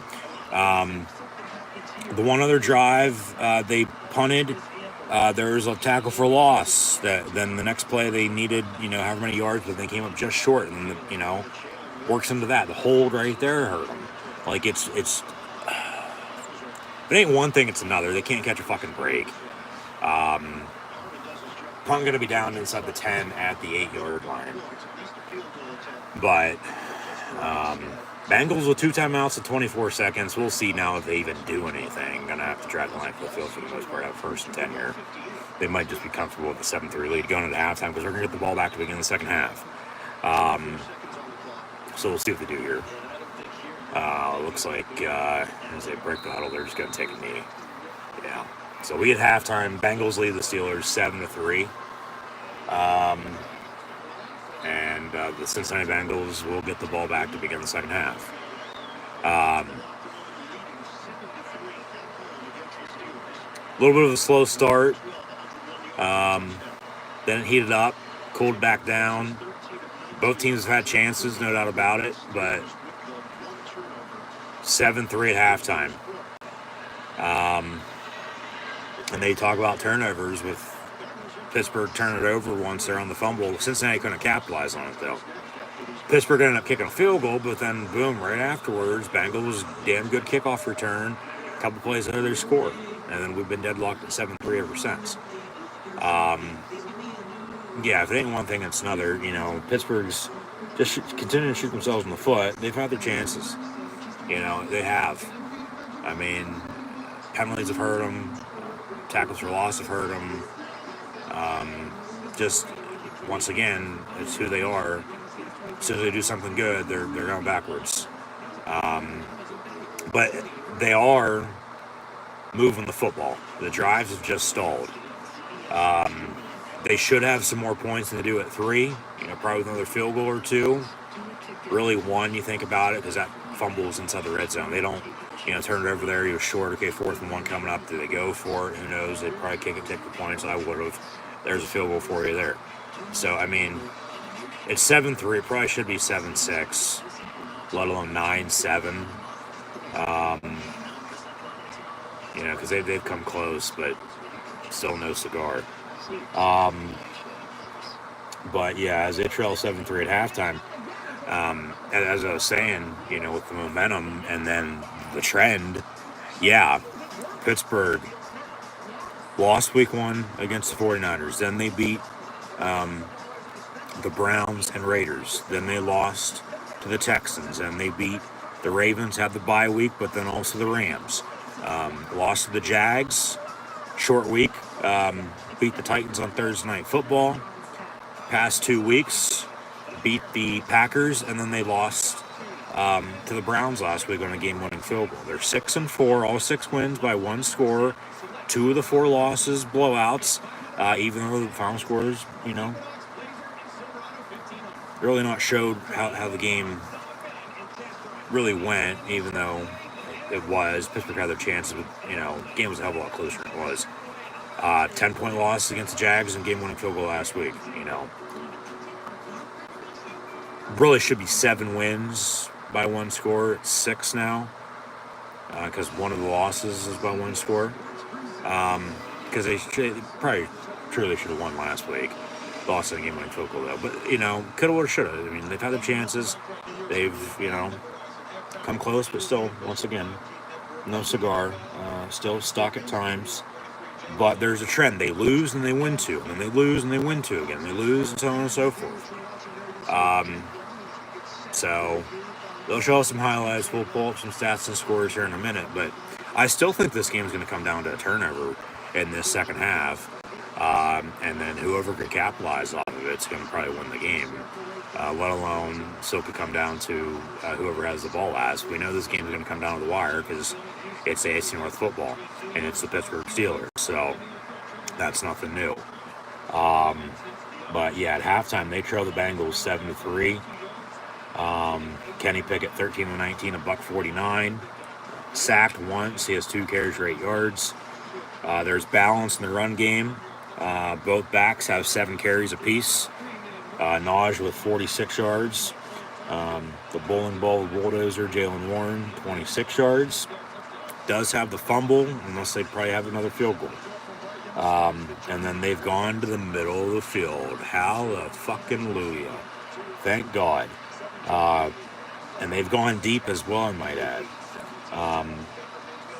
Deontay Johnson, 3 catches, 38 yards. Connor Hayward, a catch for 10 yards. Darnell Washington, the same stat line. George Pickens only a catch for 5. They've tried to run the screen game, but it hasn't worked. But Pat Freiermuth leading the team in receiving right now.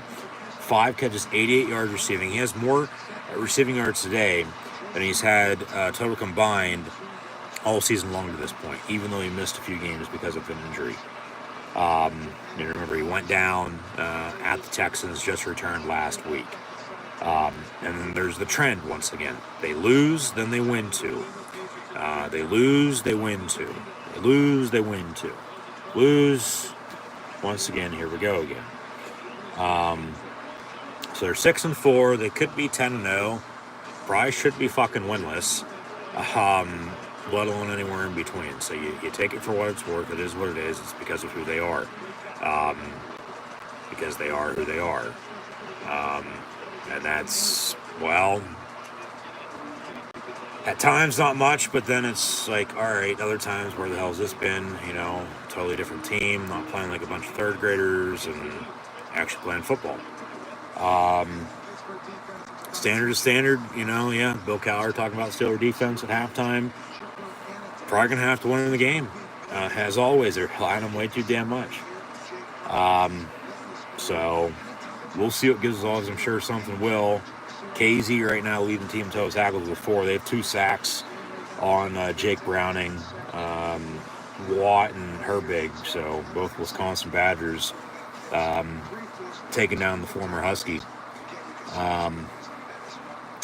So they're going to have to continue to get off the field defensively. This offense is going to have to start humming here before too long.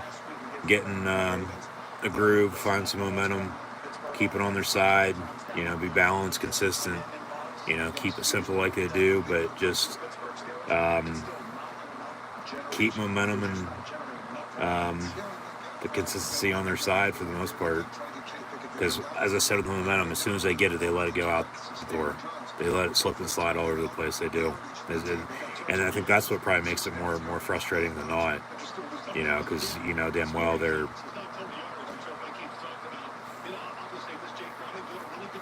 As I said last week, it seems like they play down to their opponent, but, playing to their standard for the Steelers, good, bad, anywhere in between.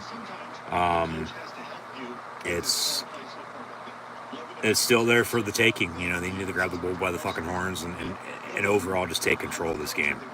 And if they can, by controlling the line of scrimmage, running the football, working some clock, you know, making a stop or two on defense, getting a turnover, capitalizing, relying on special teams, they'll be fine. So 7-3 your halftime score.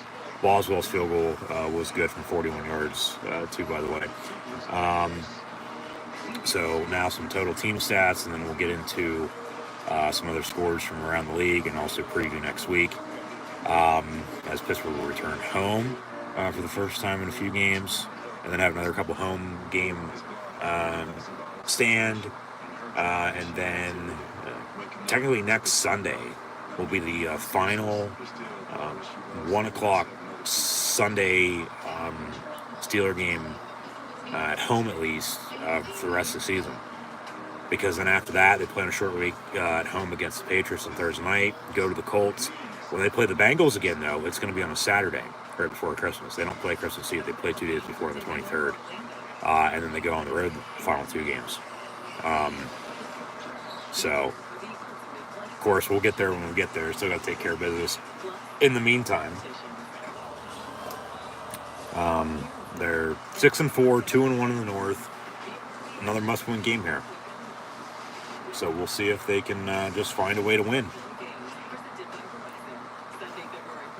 Just, you know, if they can get to 7-4 rather than 6-5, it's gonna be a hell of a lot better. I get it's a 1-game difference, win or loss there, but then that one game, it's going to be a game you look back on later on in the season. You know, because then think about this: the Bengals win, get to 6-5. Pittsburgh with the loss drops 6-5.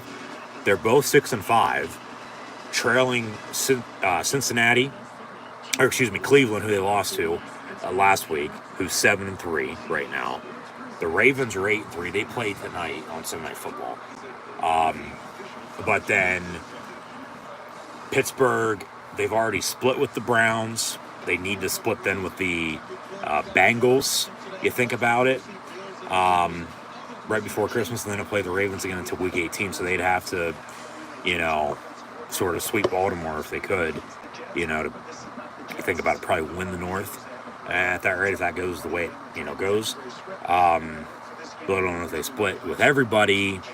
Then it's circling back to, okay, these other games, try and take care of business there as well, and then, you know, unless there's, you know, chaos, they still somehow win the division. Okay, you know, because you never know what the hell's going to happen on any given Sunday. That's why they play games. They decide on paper, decide on the field, but, you know, find a way to sneak into the playoffs somehow as a wild card.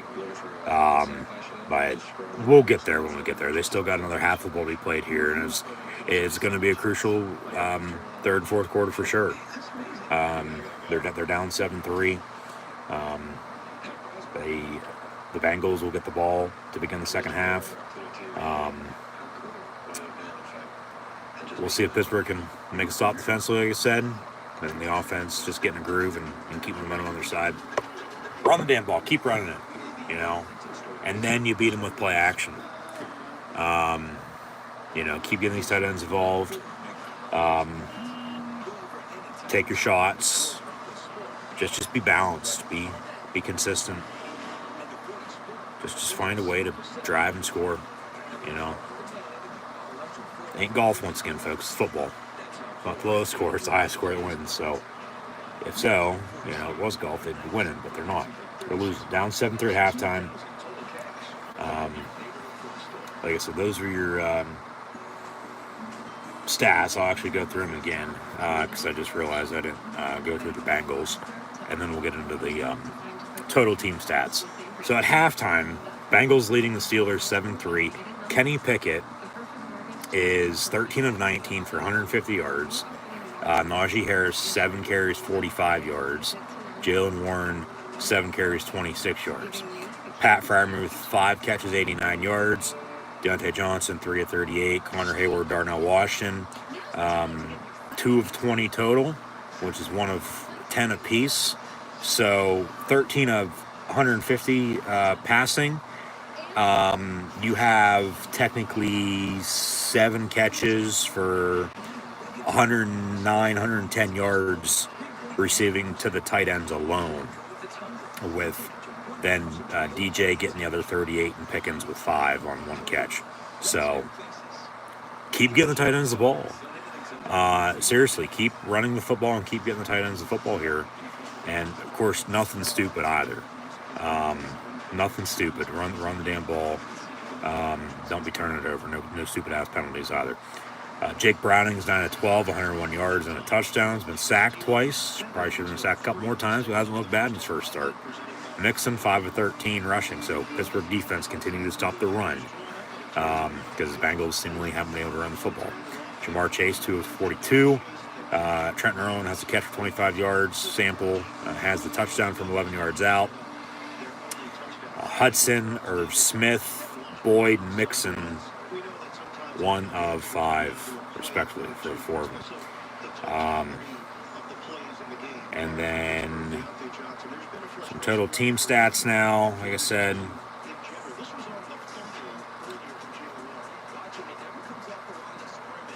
Pittsburgh has 10 first downs to the Bengals 5.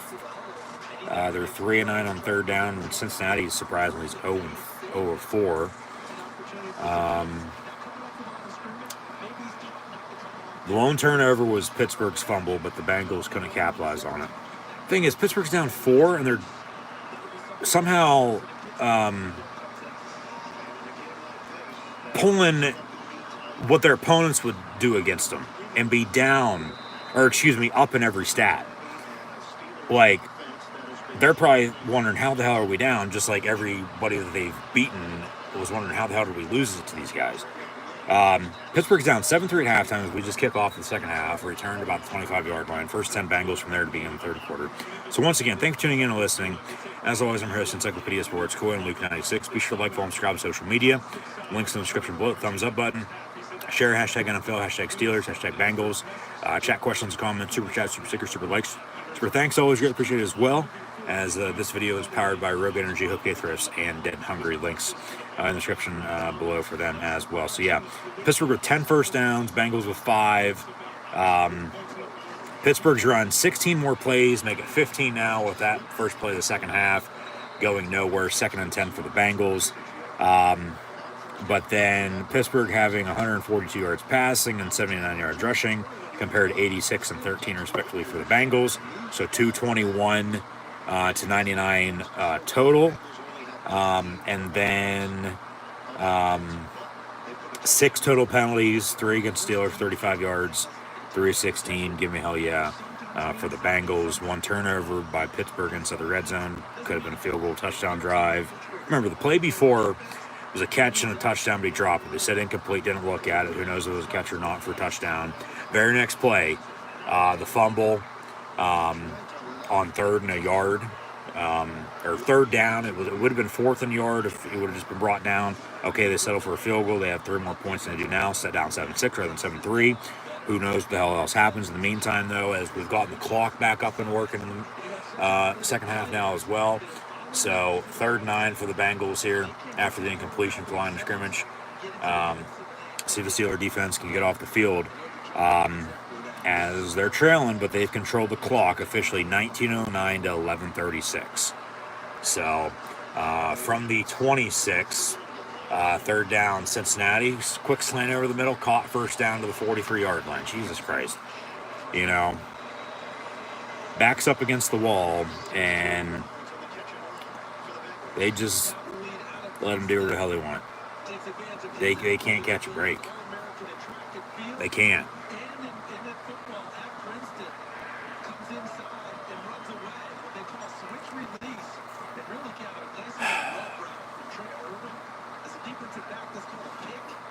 So 1st and 10 from the 42.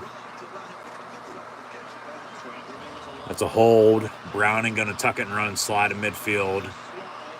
2nd and short coming up. So, yeah, we'll see here what happens. We shall see.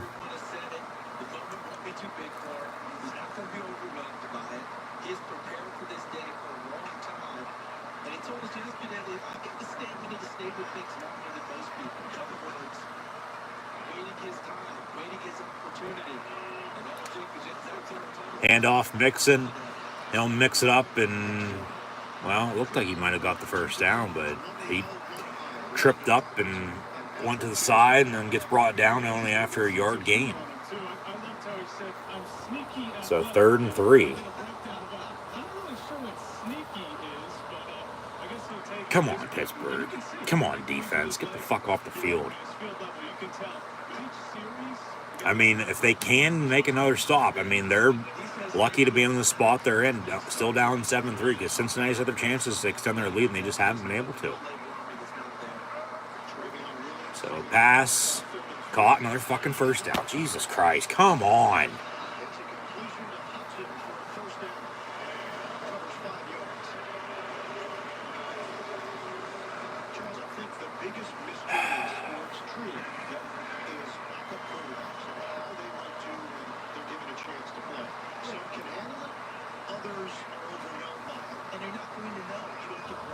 And then the Bengals are going to try to run the football, I'd hope, with a lead. They'd be stupid not to. They just can't. So they got to get pressure. They got to force pressure into a turnover. Play clock winding down. They get the snap off. Pass far side. Somehow caught again. That's like the 3rd time today they've made a miraculous catch.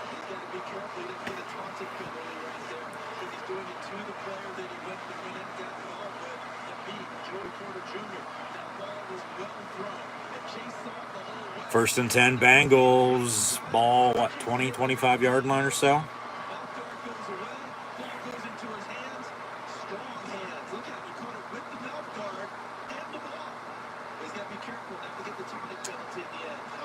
All right, Charles Davis, enough. First and 10 from the 21. I still don't know how the hell he got the voice of Madden. No gain on the play. Maybe a yard, actually. 2nd down and 9.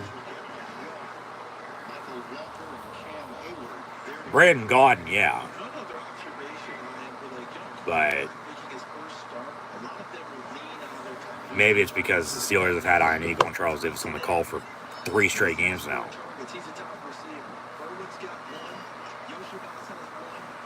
But that's good for Pittsburgh. They're, 2nd best game for CBS.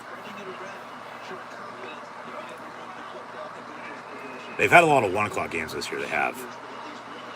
And they'll play, guess what, at 1 o'clock again next week. Pass, caught for 2, maybe 3. Watt on the tackle. 3rd down.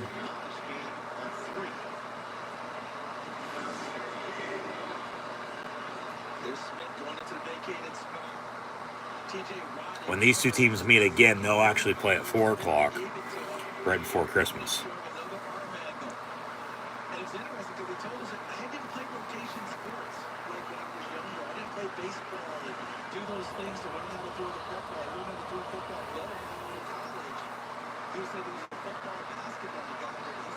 So 3rd and 6, empty set. And pass is picked off. Trenton Thompson, first down, Steelers to the 20. You got to capitalize off it now. You got to score. Jump in the route. And, hey, we're even now on the turnovers. But as Pittsburgh turned it over with the fumble, Bengals couldn't capitalize. Pittsburgh gets the interception. They got to score. You got to get something off of this. I'll take a field goal. I will. Touchdown's even better, though. Retake the lead. Momentum back on your side, and you got to hold it, and you got to control this game the rest of the way and find a way to win it. All right? So, 7-3. Hey, Bengals turned the ball deep, into opponent territory just like Pittsburgh did. Can Pittsburgh do what the Bengals didn't do, though, and capitalize? We'll see when we come back. So, be first 10 Steelers, ball around 20-yard line or so. 10, 11, 12 minutes to play in the 3rd quarter, it looks like, give or take. Clock's been all over the place in this game. But, yeah, 1st and 10. Starts up front, got to run the damn ball. Pickett's got to make some plays. Continue to get the tight ends involved, like I said. Take your shots, but just work at sticks. They're already controlling the clock, so continue to do it. And they've had their chances. They've stalled. It's nothing new. Same old times. But as there's been sparks, they gotta keep chipping away on that flint. From Survivor to Survivor Series to the fire burning in the WWE again. You gotta keep chipping away at that flint. More sparks, the bigger the fire. Okay? Seriously, they gotta score off this touchdown or turnover, excuse me. And I'll take a field goal, but if it's a touchdown, even better. You retake the lead. So, yeah. Now's the fucking time. If not now, when? So we'll see. We'll see. But it looks like around the league, we got a lot of one-score games here. This weekend in football, better late than never. We've had some damn good weekends, or damn good just weeks in college football or the NFL, whether they've been together or not. But, rivalry weekend, if you will, here over the holidays. Hopefully, once again, everyone had a happy Thanksgiving. We'll have a Merry Christmas, Happy New Year as well. Happy holidays if you're one of those people. But, Warren on the give, first down, Steelers up past 35. All right. There's a big explosive play for you. They got to keep it up, though. Not one good thing and then nothing. You got to build, okay? Building blocks. I'm sure there's fucking Legos or Lincoln Logs on sale for Black Friday or Cyber Monday. Okay? You need a foundation to build a house. You got to, go forward. Keep it up. One thing at a time. Okay, take what defense gives you. But 1st and 10 at 35, they'll run it again. Najee Harris into the 41 he goes. So, all right, 2nd and medium, manageable coming up. Keep it up. One play, one drive, one quarter, one half, one game at a time. All right, they got to score off this turnover. I'll take a field goal. Touchdown's even better once again, but they got to fucking score. They can't do anything stupid themselves. They can't turn it right back over or get something going here and then fucking punt. They got to score. 2nd and 5. We'll get to the other scores around the NFL here in a minute. 2nd and 5. Pickett pass down the middle, right through his hands. Incomplete to Pickens. 3rd down. God damn. He was wide ass open too. Where's the fucking roughing the passer on that? You threw one on Pittsburgh on TJ Watt hitting Jake Browning. Why not that? That's the thing with the refs, all these damn penalties. I don't have a problem with, the penalties, unless they, 1, suck. But then 2, you don't call it down the middle. Come on, man. 3rd and 5. Pickett looking to throw again. Caught. Austin, 1st down. Keep it going, 7-5-7 and counting to play in the 3rd quarter. Of course, Tomlin from the area. Still head coach of the Pittsburgh Steelers in his 17th year. Just fired Matt Canada as the offense coordinator. Eddie Faulkner, technically the OC, but Mike Sullivan, the quarterback coach, calling the plays today. They've looked good at times, but they got to keep momentum on their side. 1st and 10. They just can't do something and let it slip away. Warren on the toss for a yard. And the more you run it, eventually you're going to break one. He broke one for 75 yards last week. That was truly the only thing they had on offense for him. Even though they had their chances. Even last week, let alone all the losses. Yeah, as close as they've been, could have been a hell of a lot worse. And the 1-score wins, well, hey, win's a win. That's all there is to it. And they just got to find a way to win this again. 2nd and 9. And they'll run Warren up the middle on a draw, out past midfield for 5 or so. 48. So just get a first down. Tackle made by second-year defensive lineman. I wouldn't be surprised they take a shot, but just get a first down and then work from there. You know, I mean, you're trying to capitalize off this turnover for one, but, you know, you're going to be, if you get a first down here, okay, then the next few plays, the drive ends up stalling, at least you're going to be, you know, in field goal range for the most part, you can kick it. 3rd and 4 from the 48, Pickett, down the middle, caught first down, Freiermuth. He's over 100 yards receiving now. It looks like, might be about a yard too short, we'll see. 1st and 10. He needs a payoff with a touchdown is what he needs. Just a simple fucking curl at the first down marker, first down. If he would have had a couple more seconds to throw, he would have had Pickens going deep down the middle of the field too, it looks like. Yeah, 6 catches for 98 yards for 88. So the Pitt to Penn State connection's working. Get A-Rob the ball. It'll work even better. Get the dogs the ball. Keep giving it to the Pitbull, Jalen Warren, hell, even George Pickens. Pickett rolls out far side. Hey, 14 on the reception for 10, first down Steelers. He slipped as soon as he caught it. See where they mark him out at. Should be enough for a first down. Yep, 1st and 10 Steelers. Come on, let's go.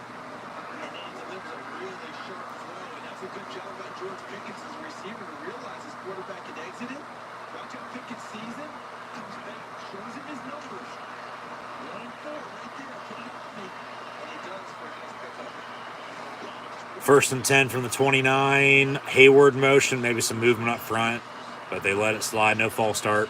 Warren on the give, and he lowers his shoulder, gets another 5-6 yards. I mean, what I like to see. Just keep fucking pounding it.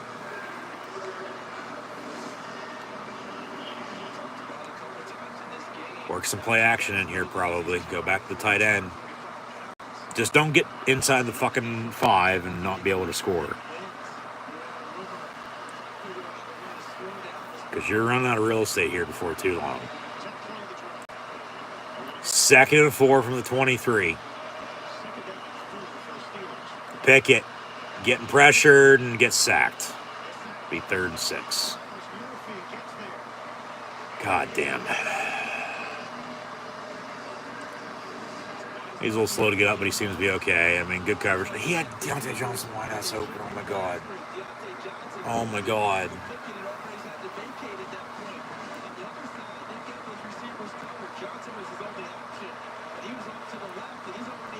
Like, he's got to get rid of the ball. He can't hold on to it.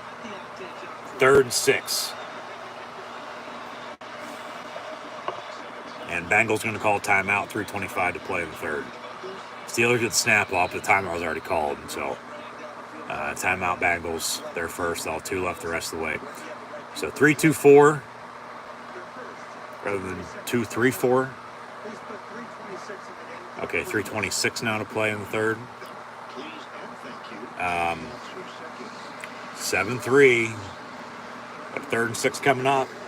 And they got a drive going. They got to score. They got to score. Like I said, I'll take a field goal if it comes down to it. I will. Points are points. Points coming at a premium, you take them, right? Yes. Can I take your orders, says Iron Eagle? Well, yeah. I would like a number 6 for about 20-plus yards or so here. And then make it a number 7 from number 9 and a 10-7 lead, and that'll be all. 3rd and 6 from the 25. Pass caught. Freiermuth again, far side. 1st and 10 Steelers. He's now over 100 yards on 10 catches. So do the math, folks. That's averaging out to a first down a catch, okay? Why? How the hell? However you want to put it, I don't give a shit. That they didn't get the tight ends the ball this season to this point blows my fucking mind. I mean, Matt Canada is probably doing that to himself right now after he just lost his job. and like probably like, no, this ain't how the offense looks. It's supposed to work. It's supposed to be my way. And no, it ain't, buddy. You know, like he had his job for far way too long. And they finally cut ties. Thank fucking God. I don't know how everybody else feels about it, but I think everybody's rejoiced since Tuesday morning. They get the first down. They run Warren then 8 yards up the middle, 2nd and 2, maybe a little bit of a horse collar, but he gets wrapped up inside the 10, down at the 9, 2nd and 1. They say a long one. It's about 2nd and 2. Hayward motioning on a toss far side. Warren, he cuts back in. And down to the 5. They got a 1st and goal now. You got to punch this sucker in. You got to score a touchdown. I'll still take a field goal if it comes down to it, but you got to score. Keep pounding it. Keep giving it to him. Nothing stupid. Do not turn the ball over. Okay? 1st and goal.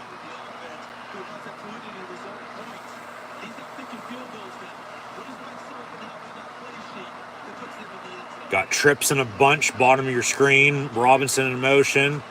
They'll run Najee Harris. He's going to bounce it, and he's going to get in the end zone. Touchdown Steelers. It's coming back, though, I think, for a flag. There's a hold on Darnell Washington. Yep. Fuck, motherfucker. Son of a fucking bitch.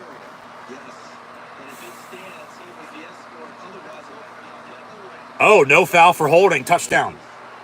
All right. So the order was correct from a few plays ago. Keep the drive alive and score.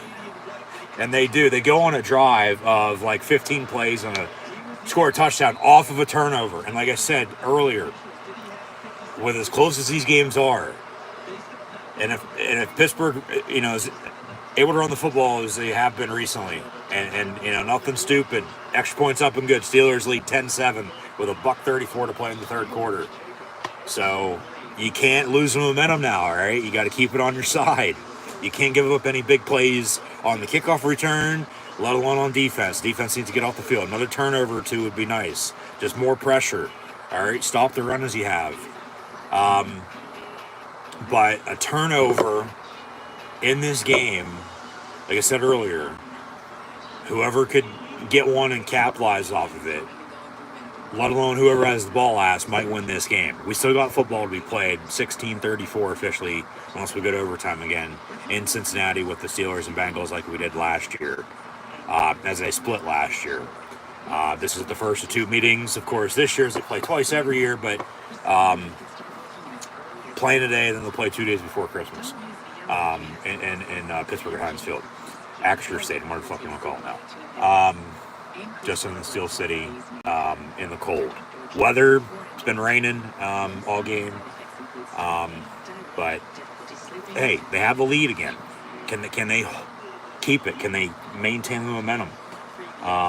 Because remember, just as, you know, they kicked the field goal. And remember, too, the fumble by Warren inside the red zone earlier, that very well could have been a touchdown drive, let alone a field goal drive. They've left points off the board today, too. So they're up 10-7, probably 13-17-7. Look at it, though. But, I mean, what a drive. What a drive. And they retake the lead, but, yeah, they got to maintain the momentum. They're up 10-7. Because just as they kicked the field goal earlier, big kickoff return, a couple plays later, the Bengals score, take the lead 7-3, and then we've been stuck there until now.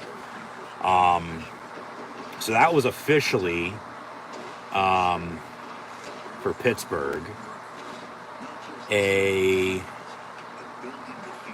14-play, 79-yard, almost 8-minute touchdown drive. Officially 7 minutes and 50 seconds off the clock for 7. And it started back, remember, at about the 20-yard line or so, after the punt by the Bengals, or excuse me, the fumble or the interception, the turnover. Yeah, I've been saying they got to capitalize off turnover. Yeah, no shit. But yeah, they do capitalize off the turnover, the interception by Trent Thompson. ball to 20, and they go the distance and score. And they converted on 1, 2, 3 third downs on that drive as well. Touchback on the kick. First and 10 Bengals from the 25-yard line. So I'm surprised they picked that up, because that's clearly a fucking hold. I saw it clear as day as he's walking in. Touchdown, though. And then you see the flag fly, and then I lost my shit. And then, yeah, Cincinnati Bengals have a reason to be pissed off that they picked that flag up. No hold. Who knows what would have happened if they would have called the penalty, and then, Pittsburgh still scores on it, with still a touchdown, not 10-7 still, or it's a field goal at 7-6. Like right now, that's been they're just looking at it, a big play in this game. Meantime, first and 10 Bengals, they get another first down because they can't cover, because the crossing routes are wide open. I mean, something's got to give here. 61's eligible, so they won't have an illegal formation. But, hey, the Steelers have cracked 300 total yards on the dot.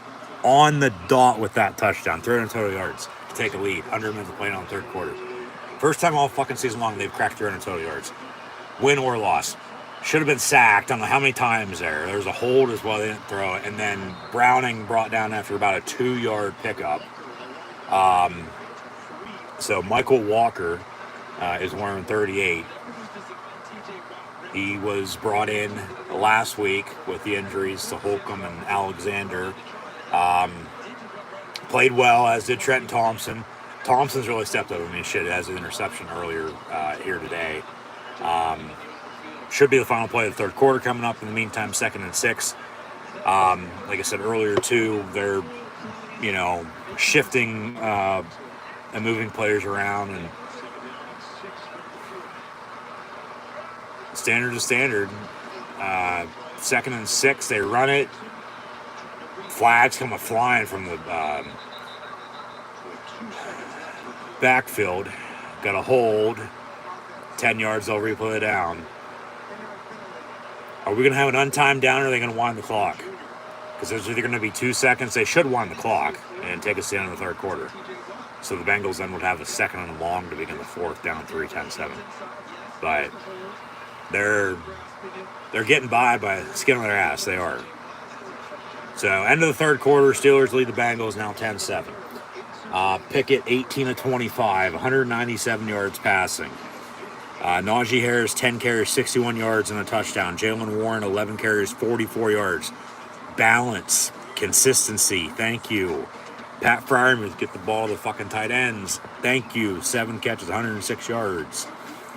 More receiving yards today than he's had totally combined in every game thus far this season, which is absolutely absurd, but just shows you once again how little the Steelers got the ball to the tight ends to this point. So yeah, Matt Canada, go fuck yourself. Deontay Johnson, 3 catches, 38 yards. He's had a quiet second half. So, of course, get him the ball. Pickens as well, 2 of 15. Warren, 3 of 13. Connor Hayward, Darnell Washington, same stat line it was earlier, 1 of 10 apiece, and Calvin Austin, 1 catch for 5 yards. But that was a big 5 yards because it was on third down. Defense still playing well. Interception was by Trenton Thompson. Then they drove 80 yards and scored a touchdown to retake the lead 10-7 now into the fourth quarter we go. So with 15 minutes to go, as Cash once said, it's really 25 minutes to go in the song, but we got 15 minutes to go in this game. As they're building the gallows outside of Paul Brown Stadium, we'll see if the Steelers can take the Bengals to the graveyard. Browning, 13 of 18, a buck 49, a touchdown. The interception's crucial. It truly is, because that's the difference in this game right now. So they have no running game. 10 of 21 total as a team. 8 for 16 for Mixon and Browning, 2 of 5. So, yeah, we'll see if the hangman's coming down for the Steeler defense up against this Bengals team here today.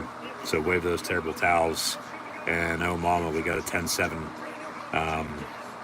game going into the fourth quarter with Jamar Chase, seemingly the Bengals offense. 3 catches, 67 yards. So, around the league,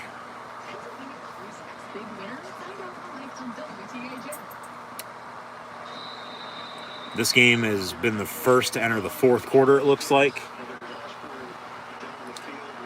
As we got, like I said, 15 minutes to go. 10-7 Steelers. Bengals got a 2nd and 16 from the 29.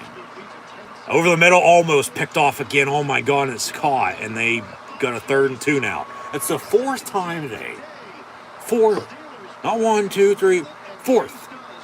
The Bengals have made miraculous catches somehow, some way. Should have been picked off by KZ. Oh my God, he might have returned it too. Yes. So, yeah, 10-7 here, early fourth quarter. Also around the league right now. Well, we'll get to those next commercial break. I've been putting it off and putting it off. We'll put it off some more because we've got a 3rd and 2 by the Bengals. Steeler defense needs to stop. Come on, let's go. Quick pass on the bubble screen. They get the first down. Son of a bitch. Got a flag on the play. All right. Maybe it'll be against the Bengals. And it will be. The Steelers are celebrating. All right. So what's it going to be, though? 5 yards, 10 yards. It's either going to be 3rd and 7, 3rd and 12. It's not going to be a decline because they got the first down. So Pittsburgh will accept it. Pass interference on the offense. 10 yards. Replay the 3rd down. The offense pass interference, 10 yards. Defense pass interference, 15 yards. So the Bengals are pissed because they're not getting any calls their way. Everyone's getting called against them. Whereas Pittsburgh, yeah, that was a clear-cut hold on the touchdown. I ain't going to lie. They lucked out on that. They did. 3rd and 12. 3rd and 12. Come on, defense. More pressure. Somebody cover somebody, though, too. More pressure into the turnover, though. Play clock at 5. They'll get it off. They bring 4, and they get to him. Cam Hayward, T.J. Watt. Down he goes. 4th and a mile. They'll punt. Steelers getting the ball back with a lead. They've been able to run the football, and they've controlled the clock, so keep it up. Don't do anything different. Go on another 8-minute touchdown drive and seal this game.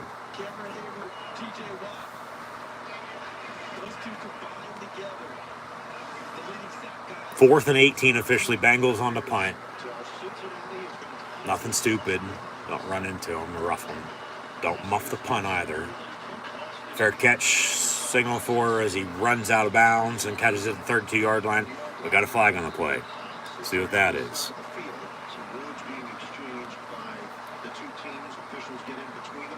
Looks like it'll be on Pittsburgh on the return.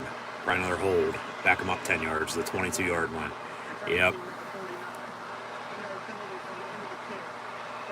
So they'll take a timeout, but it'll be 1st and 10 Steelers from the 22-yard line when we come back with a 3.10-7 lead with 13:10 to play. So, yeah, continue to run the football. Work clock. Score some more points. Just keep the momentum on your side.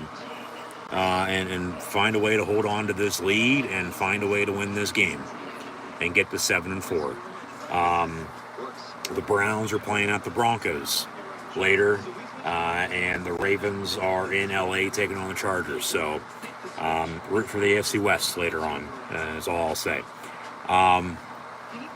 As right now, around the league, with games still to come being Browns, Broncos, Rams, Cardinals, Chiefs, Raiders, Bills, Eagles should be a good one.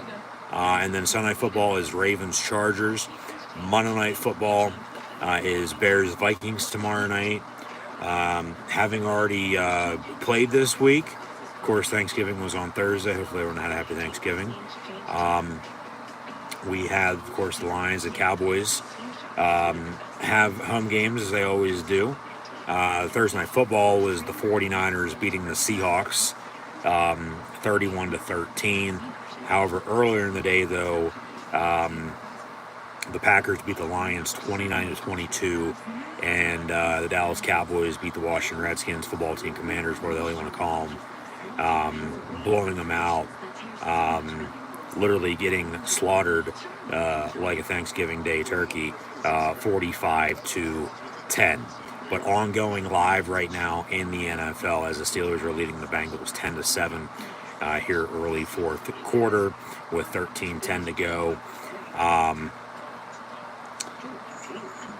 Pittsburgh's getting the ball back, 1st and 10 as mentioned. If they can run the football, work clock, hold on to this lead, find a way to win, that should be good. But also, the Falcons are leading the Saints 14-12. The Titans are up on the Panthers 17-10. Colts with a 10-point lead, 20-10 at home against the Bucks. Patriots and Giants in a Super Bowl 42 and 46 rematch, tied at 7. And the Jaguars are leading the Texans 21-14. As mentioned, still to come. Browns, Broncos, Rams, Cardinals, Chiefs, Raiders, Bills, Eagles, Ravens, Chargers, and Bears, Vikings on Monday Night Football. Don't want to forget either on Black Friday, the NFL had first ever Black Friday game. It's technically Thursday Night Football with Amazon on the call on Prime Video. The Dolphins beat the Jets 34-13 to get to 8-3. So that's week 12. We'll preview week 13 here in a minute. Steelers with a yard on that opening play. So 2nd and 9 coming up. But work this clock. You have a lead. You're on the road. You're able to run the football, and you've been able to control the clock. Keep it up. Pickett looking to throw, going deep. Pickens lays out for it, but it's incomplete. 3rd down. And he's slow to get up. I think he might have just got the wind knocked out of him as hard as he hit the turf.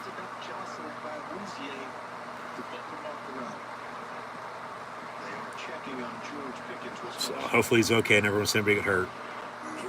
But 3rd and 9 coming up, so we'll see what they do. Seemingly the defense is probably going to have to get another stop or two for them to really win this game. But in the meantime, now next week in the NFL, we'll have, as today's the final Sunday in November, of course the rest of the games today and tomorrow, but one more game in the NFL this month after that on Thursday. Thursday Night Football will be Seahawks-Cowboys, as both teams, of course, played on Thanksgiving, and then they'll get the week that they normally would in between games to play on Thursday Night Football again. Seahawks-Cowboys Thursday. And then next Sunday into December we go. The Steelers will be hosting the Cardinals next Sunday at 1 o'clock, so be sure to tune back in live right here on YouTube for that. Bengals at the Jaguars actually next Monday night, as the Bills, Bears, Raiders, Vikings, Giants, and Ravens will all be on bye weeks next week. But as mentioned, also next week, Colts, Titans, Chargers, Patriots, Lions, Saints, Falcons, Jets, Miami and Washington, Denver and Houston, Carolina and Tampa Bay. Got the Browns and Rams, 49ers, Eagles, and Chiefs, Packers on Sunday Football. Monday Night Football, once again, Bengals, Jaguars, with the Bills, Bears, Raiders, Vikings, Giants, Ravens, all on bye weeks. But the Pittsburgh Steelers will be hosting the Arizona Cardinals, so be sure to tune back in live here on YouTube then for more Black and Gold live watch room reaction. So 10-7 in the meantime. Early fourth quarter, got a 3rd down coming up. We'll see if they can convert and hold the lead, maintain momentum, and we'll go from there. Just find a way to win this game. Truly find a way to win this fucking game.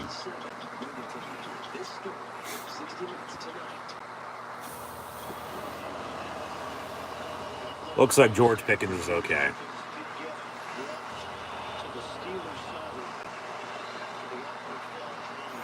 So 3rd and 9 from the 23. Don't turn the ball over. Do not turn the ball over. If you don't convert, punt. Pickett out of the gun looking to throw. Down the middle, caught. First down, Steelers. DJ for about 12. First down. Quiet second half. There's his first catch since first half. Perfect timing. A little low at the knees, but he went down and grabbed it and off to the races and stuttered and got the first down. 1st and 10. Ball at the 35.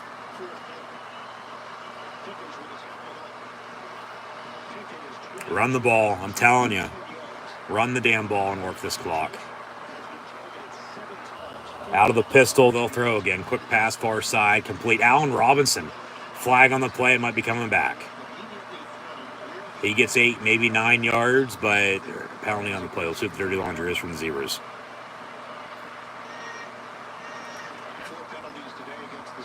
Pass interference on the Steelers, of course. And that was on Miles Boykin, so they'll replay it down. God damn. Once again, something good goes their way. Nope, it's coming back. They can't catch a fucking break. 1st and 20 now. 1st and 20 for the Steelers.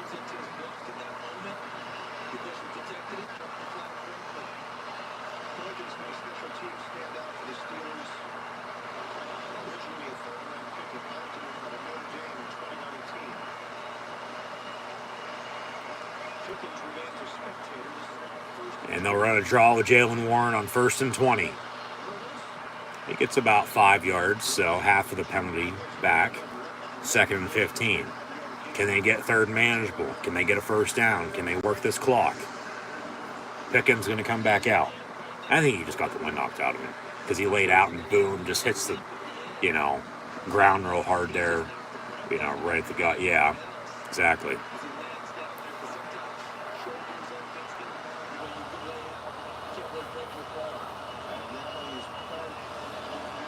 So 2nd and 15. Nothing stupid. Nothing stupid. Don't be turning the ball over. From the 30, 2nd and 15. Pickett, Freiermuth, 6, 7 yards or so. 3rd down. Keep it up. Convert. Get a first down here. If not, punt, pin him deep, make him drive. Field goal tie, touchdown takes the lead. You'd still have time then, you'd think afterwards, to go and win the game. 3rd and 8.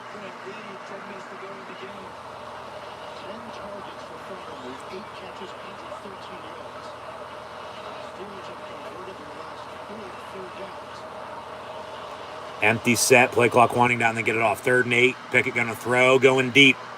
Pickens one-on-one and made, what a catch. 1st and 10, Steelers. As he made it at the 32 or so, it looked like. And that goes for 43, they say. That's a second 35-yard plus completion for the Steelers on a deep ball down the sideline today.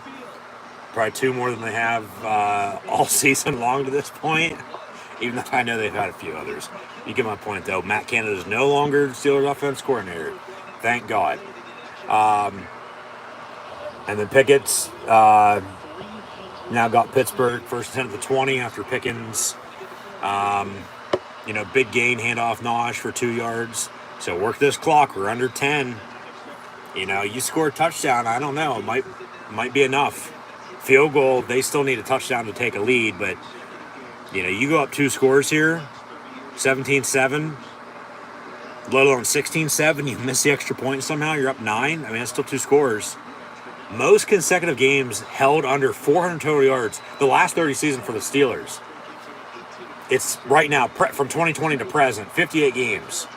The Raiders did it from 05 to 10, and the 49ers are in there as well. Of course, that was just when the Raiders and Niners, were bad. They both had losing records, I might add. Pittsburgh, they've had winning record in that period of time. Wow, that's just... I guess, yeah, they're a few plays away from, Greatness, they're a few plays away from being a dumpster fire. There's no in between, but there they are. 3rd and 6 with 8:14 and counting to play. Got to get a first down here. Beckett going to throw again. Batted down the goal line. 10 for Deontay Johnson. So incomplete. They'll kick a field goal. Go up 13-7. Yeah, you take your points here for sure. And he does on that one, because I think everything was working the way Pittsburgh wanted it to. And DJ Why not down the middle of the field? speed, close the gap, and get an arm in, and now But incomplete. Boswell on to attempt another field goal made from 41 earlier. This going to be officially from, they say, 34. 1 yard more than an extra point. Kicks up and just barely good. Oh my. He would have missed that. That would have been bad. So 13-7 Steelers with 8:03 to play. Just inside the right upright. Hoo-wee. So, all right. Defense still going to need to stop because they're only up 6.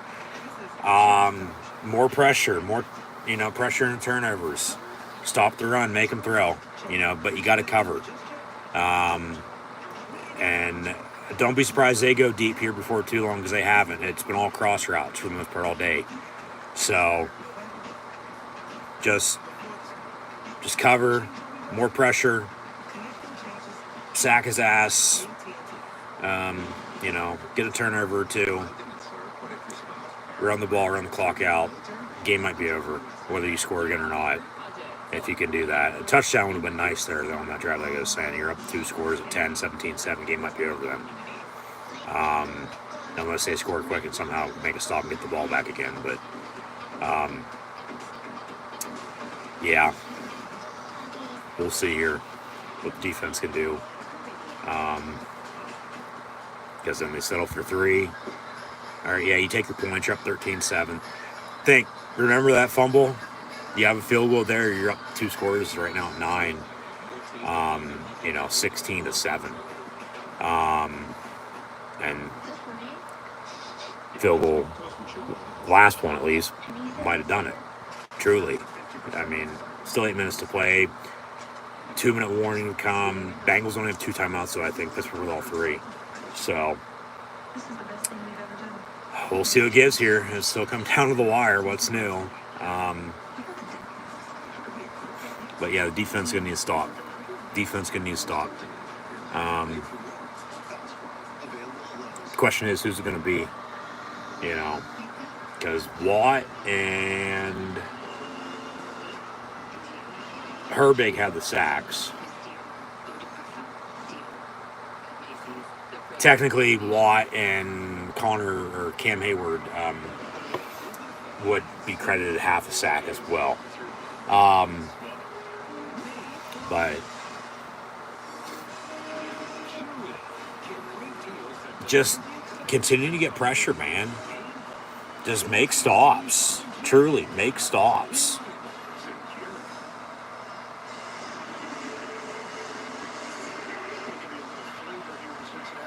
Making me hungry. That's for damn sure. So from the 35, Pittsburgh will kick off. 8:03 to play. Game might be over by fucking 4 o'clock. Jesus Christ.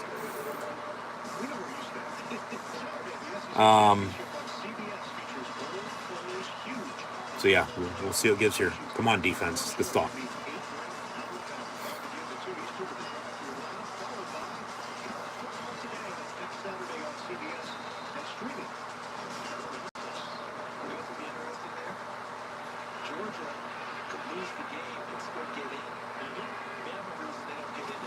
First and 10 from the 25 pass, caught, and then Walker pushes him out.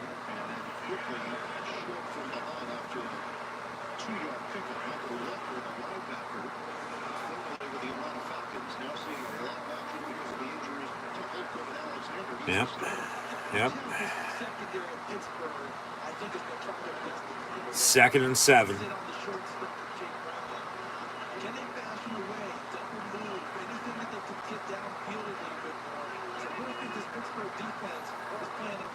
Empty set for the Bengals. Come on, defense. And caught, but brought down right away by Roberts. Glenn Roberts been playing his ass off all season. Had, I believe, 15 tackles last week. That was about a quarter of that, or at least a third of that right now. 3rd and 3. Can they get off the field? Can they get the ball back? I don't know if Cincinnati Bengals will go for it here or not on 4th down if they don't convert. Because they don't get it. Steelers score, game's over. Because they still got some time if they punt. Watt off the edge. Browning never saw him. And T.J. Watt with the sack back at the 22-yard line. Down he goes. 4th and a mile. They'll definitely punt now. Even with 6.5 and counting to play, and only 2 timeouts, 2-minute warning for him. Pittsburgh getting the ball back. T.J. Watt might have just sealed the deal for the Pittsburgh Steelers right there, that sack. Unblocked. How do you leave him unblocked off the edge? And then he never saw him. I mean, that's Lawrence Taylor to Joe Theismann right there, other than the compound fracture. Off the blind side, and boom, down he goes. What the fuck, CBS? We're in the middle of a punt and the TV fucking freezes. Is anybody else having a technical difficulty right now, or just me? Fucking damn satellite. So we fade to black. I don't know if CBS is having an issue, or it's going to say, satellite loss here in a second. And don't tell me we just fucking missed a punt return for a touchdown either. Come on. What the hell? Obviously, fucking something on my end. Yeah, it's searching for the satellite to come back on. It should take, a second or two here. Get back up and running. Probably getting a commercial break right now anyway. Thing that sucks, though, is if something did happen, I'm not going to be able to rewind it to fucking see it. But, man, technology, man, I tell you what. That's great. It also sucks when you need to be good.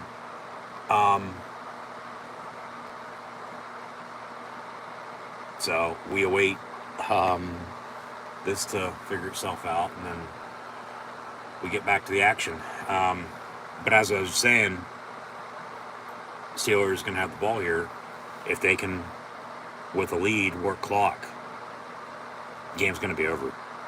Seriously. I mean, so it seems like we've gone to break, because as my stats reload on my end,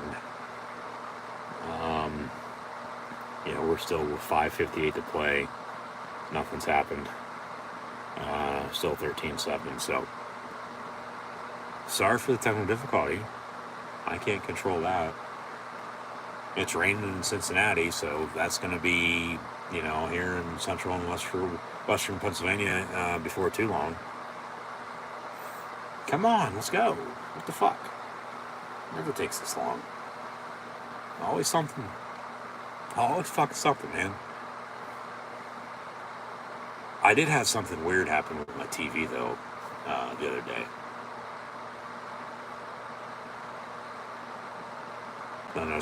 Not necessarily time to get a new one, but let alone, I'm not saying house is haunted or the TV's fucking being controlled by a spirit, but yeah, I know damn well, the other day, I don't remember when it was, story is that would have went to bed and turned the TV off. Alright, we're coming back. Live TV. And we didn't miss a damn thing. We just missed the commercial break. Alright. 1st and 10 Steelers to a 1st and 10 Steelers. Najee Harris on the run, it looked like. Out past midfield. So work this clock. I'm telling you, work the clock. Run the damn ball. Don't get too full of yourself here. Nothing stupid. Don't get tricky. Yeah. From the 45, 1st and 10, run the damn ball. And the run game might, along with the defense, might win the game. And that turnover right now is the difference. That interception that they ended up scoring on. Najee Harris on the run for another first down for 12 yards. Keep it up. Wow. 58 consecutive games, the Steelers, dating back to 2020. Holy shit. For the first time since week 2, 2020, when they beat the Broncos, till today. Today's the first game since then they've cracked 400 total yards. You got to be joking right now. But I'm not. That is absurd. That's 3.5 years. That's how pitiful this offense was under Matt Canada. Robinson on the catch, first down. He stays in bounds. Wind that clock. Thank you. 1st and 10, Pittsburgh. What, that's 4 plays and 4 first downs? 4:20 and counting to play? Keep it up. Put them away. Field goal, touchdown wins this game for you. Let alone, I don't know if you'd run 4 minutes off the clock and 20 yards or so, and you've only taken off 2 minutes and, 40 yards or so. So from the 21, 3:53 and counting to play, handoff, Najee Harris. He'll cut back, but no gain on the play. Actually going to lose a yard or so, second down. No, but as I was saying, the story was with TV the other day, for whatever reason. Bengals call a timeout. They'll have one left with 3:46 to go and the 2-minute warning. But, turn TV off at night. Next day, when I wanted to turn it on, as I know I wanted to turn the volume the whole way down to whatever it was at. I would have kept it at, whatever I had it on. But when I turned it on, the volume was literally like turned the whole way down. Wasn't muted, it was turned the whole way down, and the remote was completely like in the on the other side of the room, and in a spot that I wouldn't normally, put it at. So, of course, then with the satellite going out right there, as it, happens every once in a while because of the fucking weather, can't do anything about that. But just, I don't know what it is about this TV anymore, let alone, so technology. It's good, but also sucks when you need to be good. But second down and 11, Pittsburgh. They'll run Jalen Warren. No gain in the play, but they're at least trying to work the clock. Bengals can call their third, final timeout in the meantime. So, hey, run it again. 3rd and long, run it again. You're going to wind this play clock then. Call timeout, kick a field goal, go up 16-7. If you get a first down, game's over, truly. You can take it to 2 minutes, probably can get another first down, and then knee it out from there. But, 3rd and 12, run it. Because if you throw, it's incomplete, clock's going to stop. And then if Boswell miss a field goal somehow, Bengals touchdown wins it. You run the ball here on 3rd and 12. If you get a first down, okay, game's probably over. Even though you'd probably still have to get another first down under 2 minutes to knee it out. But 3rd and 12 from the 23. Run the ball. Work the clock. They're going to throw. Why? Oh, it's caught by Freiermuth. Okay, he stays in bounds. So, clock's still going to run. He doesn't get the first down, but the clock's still going to run. It'll be about 4th and 5. They can take this now under 3 minutes, 2:55 or so, and then call a timeout. Boswell for a field goal. Go up 16-7. That's 9 points. That's 2 scores. That should be enough to win it. Bengals have no timeouts. They don't have the 2-minute warning. Of course, the Bengals fucking have an injury on defense, so the clock's going to stop. They can still wind this afterwards, unless they reset it and stop it. He's just trying to stop the clock is all he's doing. You hate to see anybody get hurt, but that's all that is. Especially in a time crunch like this, even though his ankle did get rolled up, so hopefully he's okay.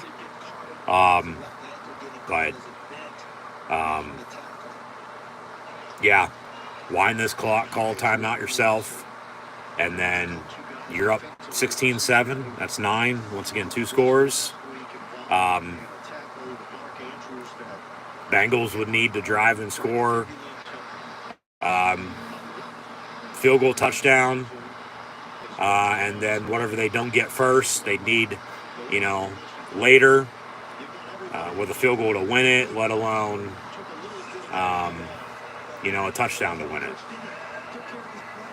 But 4th and 4 for the Steelers, they'll kick a field goal. Because they can't even score and go for 2 to tie it at 8 because they'd be down 9 if Boswell, makes this field goal. So Steelers will still drain the clock to 2:55, so they do wind it even after the injury. Okay. Steelers timeout. Boswell going to attempt the field goal here on 4th and 4. If you can get them jump off sides, you can run the clock out then. We'll see if they jump.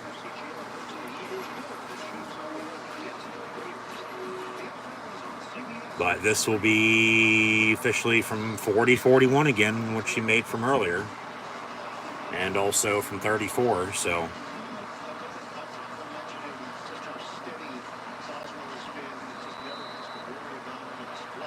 Boswell to potentially ice it for the Pittsburgh Steelers here, bearing a unforeseen comeback by the Bengals. How the hell are they at the 15-yard line? 33-yarder up and good, which is extra point. Oh, that's right. Fryermuth had that catch.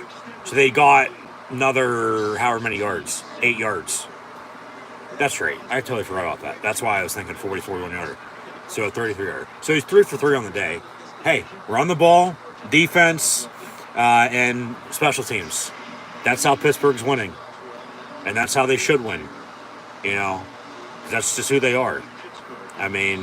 Total as a team over 150 yards rushing. The interception on defense, that was the difference as they ended up scoring off of it. And then, 3 field goals by Boswell, 1 from 41, 1 from 34, now that one from 33. And then remember, they've left points off the board too. Kenny Pickett just passed Ben Roethlisberger for the longest streak in Steeler history for his 208th straight pass attempt without an interception. That's pretty impressive. He hasn't turned the ball over since, it was 4 games, probably like 3 or 4 games ago. So I'm thinking like the Texan game was probably the last time he turned the ball over. So touchback on the kick, and that was October 1st. Here we are, November 26th. That's a month and a half. Going on 2 months next time they play. They're playing smart. They're finding ways to win. But yeah, standard is standard. It doesn't matter this guy, that guy. You play as a team, you lose as a team, as they have 4 times. But you win as a team by 1 score 6 times thus far. Make it 7. Maybe it'll be their first win by more than 1 score because 9 is 2 scores. Screen, first down, Bengals. Out past the 40. Will somebody tackle his ass? Missed tackle. Oh, my God. You got to be joking right now. To the 35-yard line goes the Bengals. And he gets out of bounds. Clock stops. 2:40 to play still. They have 2-minute warning, even with no timeouts. Pittsburgh defense, momentum's gone again. How many times have I said that? They need to maintain it. Well, there you go. It's gone. They just gave a fucking however many yards that went for. Good 50 at least. First and 10 Bengals. Jesus Christ, guys. Come on. So maybe it'll still turn into a 1-score game. First and 10. It'll be interesting to see what Cincinnati does here for sure. Browning avoiding a sack. Pass going to be high but incomplete. Almost caught at the 13. Second and 10. Still got 2:33 to play. But do they, if it comes down to it, kick the field goal first, down 16-10, needing an onside kick to get it back and a touchdown wins it? Or do they score here, get an onside kick, field goal wins it then for them? Defense needs to make a stop and win them the game now. And, really the difference would be, the points they've left off the board now if Cincinnati does do something. Because remember that fumble That could have been a touchdown on a field goal drive earlier. You know, they're up 9 for what it's worth now, but yeah. We'll see here. Come on, defense. 3rd and 10. 3rd and 10. Or make it 3rd and 2. 3rd and 3, really. Pass, caught, incomplete. 4th down with 2:09 to play. They'll kick a field goal because then they can still get the ball back with about 2 minutes to play. They'll kick a field goal here on 4th and 2, yeah. They missed it, game's over. They missed this, game's over for sure. Hell, the game might be over by 1/4 till 4. When was the last time the NFL had a 2.5-hour game? But 47-yard field goal, they say. Ball spotted right down the middle. Kicks up. Kick's going to be good. All right. It looked like it was going to hook left there in a minute, but it curled back in. So 16-10 with 2:04 to play. So they're going to attempt an onside kick. We're back to a one-score game. So if Pittsburgh does win and it holds as it is, it'll be 7-4, and all 7 wins by 1 score. Bengals can't stop the clock. They have no timeouts. They do have the 2-minute warning now, 2:04 to play still, but they'll kick an onside kick, hope to get the ball back. They do get the ball back, Steeler defense, and to stop the game. Because if they give up a touchdown, Steelers are going to lose, Bengals win. But if they don't get the onside kick, game's over. Because Pittsburgh can just knee it out. And that's it. I mean, they still might have to get a first down because we're at 2:04 rather than under 2 to play. Because it might come down to a few seconds. They might have to run a play like they have to run around for a little bit and then just throw it deep, or just buy some time and then go down, something like that. So onside kick. Going to come near side. No, going to go far side, but the Steelers call it timeout. All right. Just make sure they're set and ready to go.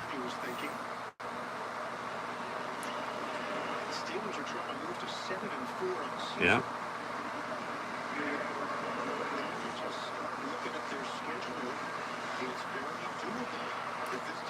As I've said, yeah, they take care of business. They're still going to be in a good spot.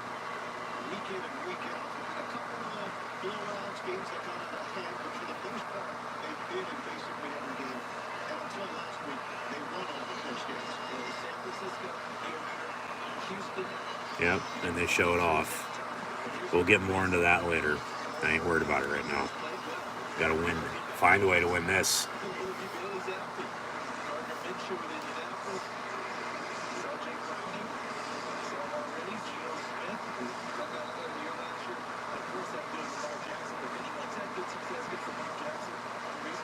Did Danny Smith get surgery on his torn rotator cuff?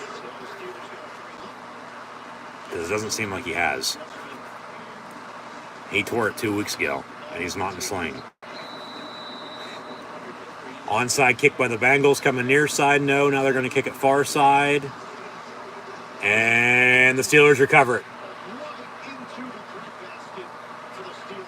And yeah, just go down. They get pushed out of bounds. So how did only 1 second come off the clock? There's no way there's 2:03 to play. There should be 2 minutes to play. Because it would have stopped at 2 minutes, let alone you take it under 2 minutes, and then that's a 2-minute warning. There is no way 1 second came off the clock on that. This is the 2-minute warning. Okay, they reset it. Thank you. So Pickens recovered the onside kick. Pittsburgh can knee it out. And they're going to win 16-10. Another one-score game they're going to win. And they're 7-4. Now, guess what? All 7 wins by 1 score. 4 losses. 2 of them blowouts. Games were hell a lot closer than the final score showed. Lost by 10 to the Jags. Lost on a game-winning field goal last week to the Browns. They very well could be at this right now 11-0, 0-11. They're 7-4, could be 4-7, anywhere in between. So you take it for what it's worth. But hey, win's a win. A win is a win. So they're gonna need it out here, but they're gonna win, bearing a fumble and a fucking fumble return for a touchdown or something stupid, something crazy. All they have to do is knee it out and game's over. Because the Bengals cannot stop the clock. They can't. They have no timeouts, and we're at the 2-minute warning. And the Pittsburgh Steelers are getting the ball back from the onside kick. So, game's over. Steelers are going to win 16-10. Just knee it out. Just knee it out.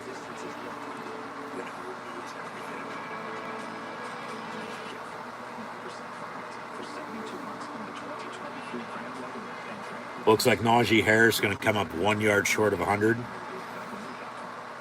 Even though he had a touchdown. Jalen Warren, 49 yards rushing. As a team, right now, before the kneel downs, 30 for $156 and a touchdown. Pickett, damn near close to 300 yards passing, with a good chunk of those yards to the tight ends today, including Pat Freiermuth for 120 of them. But we'll pull up some stats in a minute.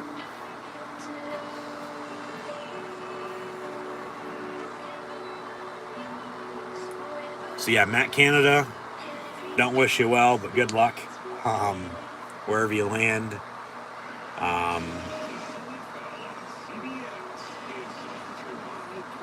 Just imagine, I mean, if he wasn't the offense coordinator, how much better they could have been in the past few years. Maybe Roethlisberger, I don't know, gets a little further in the playoffs as that last couple years, and maybe they get back to the Super Bowl, maybe they win it. I don't know. But, of course, that didn't happen. Yeah, Steelers can knee this out. Going to beat the Bengals in the first game back. Yeah, why the clock wasn't running there, I don't know. But then they reset it, and thank God they did. But, yeah, Pittsburgh's going to beat the Bengals 16-10, your final score in the first game without Matt Canada as the offense coordinator. That should have happened, should never have been hired for one, but like 3 years ago. And there's another kneel down. They can knee it once more, and that will do it. Pittsburgh will get to 7-4. The Bengals 5-6. Their season, honestly, truly might be over. No more Joe Burrow. They've lost 2 in a row now without him. As he went down, actually, in that last game, but did not play today. He's getting surgery tomorrow, they say. So.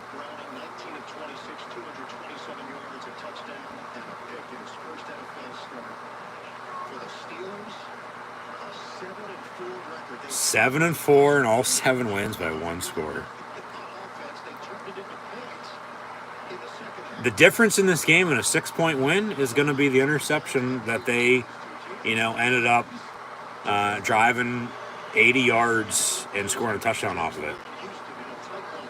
Even though they left points off the board with a, fumble earlier and it could have been a touchdown field goal drive, they still find a way to win. So they're going to give us bonus coverage on CBS, post-game handshakes, as the Steelers knee it out. They're 7-4 technically right now in the 6th seed in the AFC playoffs. Houston right behind them, who they lost to. Texans are currently on, so I hope for them to lose. Browns ahead of them at 7-3.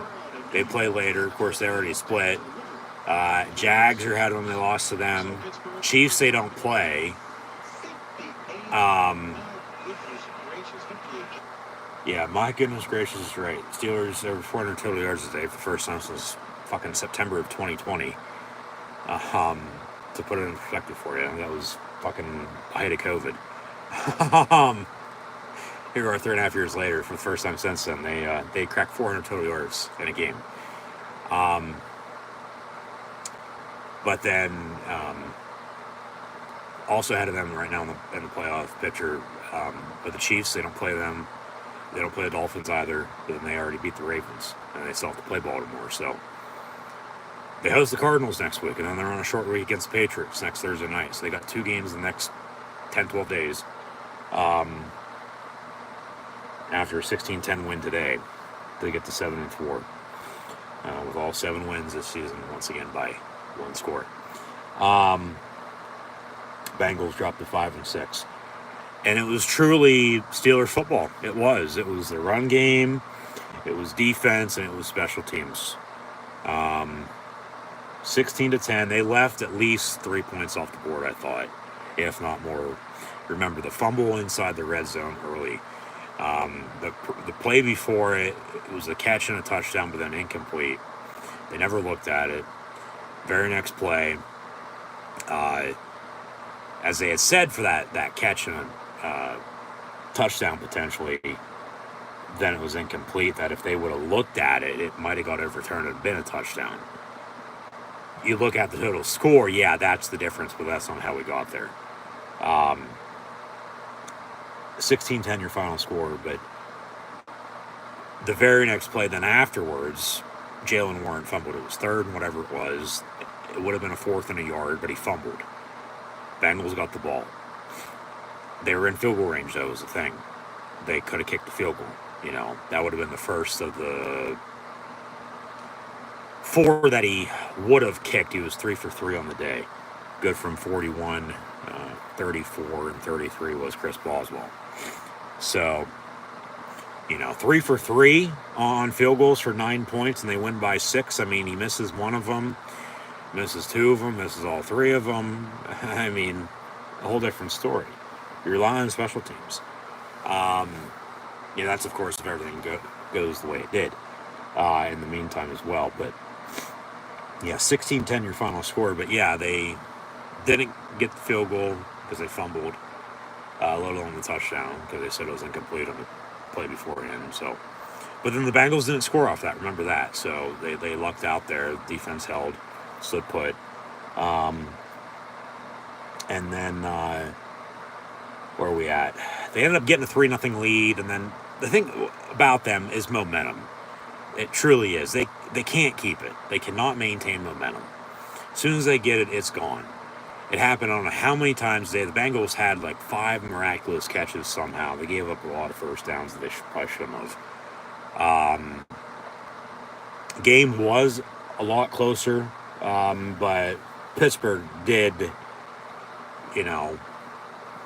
their part. They played better and they found a way to win. I'll leave it at that. Or I'll put it that way and leave it at that. Because... hey, at the end of the day, a win's a win. 16-10. I don't care if you're won by 6, 1, 2, 3, 4, 5, 7, so on and so forth. A win's a win, right? But then as soon as they got the field goal, they gave up the touchdown. They're down 7-3 until they scored themselves in the 3rd quarter. And they scored off of an interception. They drove 80 yards in 8 minutes and scored a touchdown. Yeah, there's the holding. They didn't call it, though. They initially did, and they picked it up. And then, I mean, you do the math. Okay, go back hypothetically. Say they do call the hold on that touchdown run by Najee Harris. It's 7-3 still at the time. Comes back. They have to settle for a field goal. 7-6. And then Boswell still has to kick 2 more field goals. 9 and 12. Pittsburgh still wins 12-10. Yeah, so I guess it was like a 4-point, even though you can't, get a point or a 4-point or a 5-point play in the NFL, let alone a 9-point play.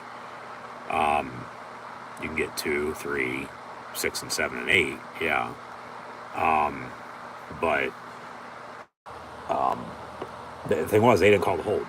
They did, but they didn't. Steelers scores 10-7. They still need the defense, no doubt about it, to crack down and make stops for him and, winning the ball game for the most part. I mean, 16-10 with 1 touchdown and 3 field goals is how they got it done when they gave up a touchdown and a field goal themselves. It's another nail-biter down to the wire. Came down on a onside kick. What's new? 1-score game. in the AFC North for the Pittsburgh Steelers, just let alone in general, one-score game. Another one-score win. They're 7-4, all 7 wins by one score. As this game ended, about 10-15 minutes short of 4 o'clock, so a very, very fast-paced game. Even though we had some timing issues with the clock in the first half, they got that reset. Halftime flew by, and I mean, they did what they had to do. And, they overall, like I said, played Steeler football today. They did. You look at the stats, the run game officially going to end as a team total, 33 carries, 153 yards, and a touchdown. The defense had 4 sacks. They had an interception. And then that interception led to the offensive touchdown. And then Boswell was good on 3 field goals from 41, 34, and 33. So, yeah, hey, win's a win, 16-10 at the end of the day. There's now 7-4, and still in the playoff picture with another month and a half of football left to be played. From here on out, they got the Cardinals, the Patriots, both at home. Actually, next Sunday will be the final Steeler home game. That'll be kicked off at 1 o'clock on a Sunday afternoon, because then they host the Patriots on Thursday Night Football, and then they go to the Colts. That game's either going to be on a Saturday or a Sunday. Still don't know. But then they host the Bengals 2 days before Christmas. Of course, Christmas is on a Monday, so they're not playing Christmas Eve. They play that Saturday afternoon at home against the Bengals. That'll actually be the final home game for the Steelers this season. And then they go to the Seahawks on New Year's Eve. And then they go to Baltimore Week 18. Which could, who knows, depending on what happens, be for the North. Both teams could be locked in the playoffs by that point. Could be for seeding. Who knows? It could still mean something. I mean, it will. I mean, it's AFC North football at that point. Everybody hates each other. They're now 3-1 in the division. The lone loss was last week, and they lost on a game-winning field goal against the Browns. They win that. They're 4-0 in the North. They're 8-3 overall. And you put it into perspective, they're, with Baltimore still having to play tonight, if that was so, they'd be in the lead. They'd be atop the North. Baltimore still hasn't had a bye. That's next week. That's still what's throwing some stuff off with bye weeks not having happened yet. With, total number of games and then teams win-loss records. It'll even itself out before too long. As we get into November now next weekend already. Hard to believe. Hopefully everyone had a happy Thanksgiving. We'll have a Merry Christmas, Happy New Year as well once again. But because remember, Pittsburgh so far has a head-to-head win against the Ravens. And they play Week 18. And they split with the Browns. They beat the Bengals. They still got to play Cincinnati right before Christmas. But it's there for the taking. They can, still figure out a way to finish strong and, make some noise. They just got to take care of business. They got to put everything together and execute. And they did today by playing Steeler football. Like I said, you can't get much more Pittsburgh Steeler football than the run game, the defense, the special teams, clicking in a full 60-minute game. Whether it's, all together at once, if it takes some time as it normally does, or just they at the end of the day, as long as it's all there and as long as there's a W in the win column, that's all that matters. Cardinals are up next on the schedule. They host Arizona next Sunday at 1 o'clock, so be sure to tune back in live here on YouTube for those live watch-along reactions. Of course, that time also next week we'll know the college football bowl season, so we'll be discussing that, I would assume, a little bit during the game then as well. But, hey, they're 7-4, like I said. They're, a couple plays away, you think about it, maybe from being 8-3, 9-2. They could be undefeated at 11-0. They could be winless at 0-11. They could be, the 7-4 they are, 4-7 if you want to flip it, anywhere in between. But they are who they are. You know, it is what it is. And as your record tells you exactly who you are, they're 7-4. Whether Hall 7 wins or by one score or not, a win is a win at the end of the day, and that's all that matters. Because that's all anybody fucking cares about, whether you won or lost. Okay? So, they're in a good spot. If they can, you know, build off of this today, let alone just continue to stack, whether they turn out to be wins or losses, just they need to be balanced and consistent. They are, for the most part, at times. Other times, it's like, what the fuck you doing? Thought the offense looked pretty damn good today. I mean, for the first time in 3.5 years, they cracked 400 total yards as a team. I mean, that's fucking impressive. But guess who was the offense coordinator during that time? Well, that's right, Matt Canada. He's no longer employed. He was fired this past week.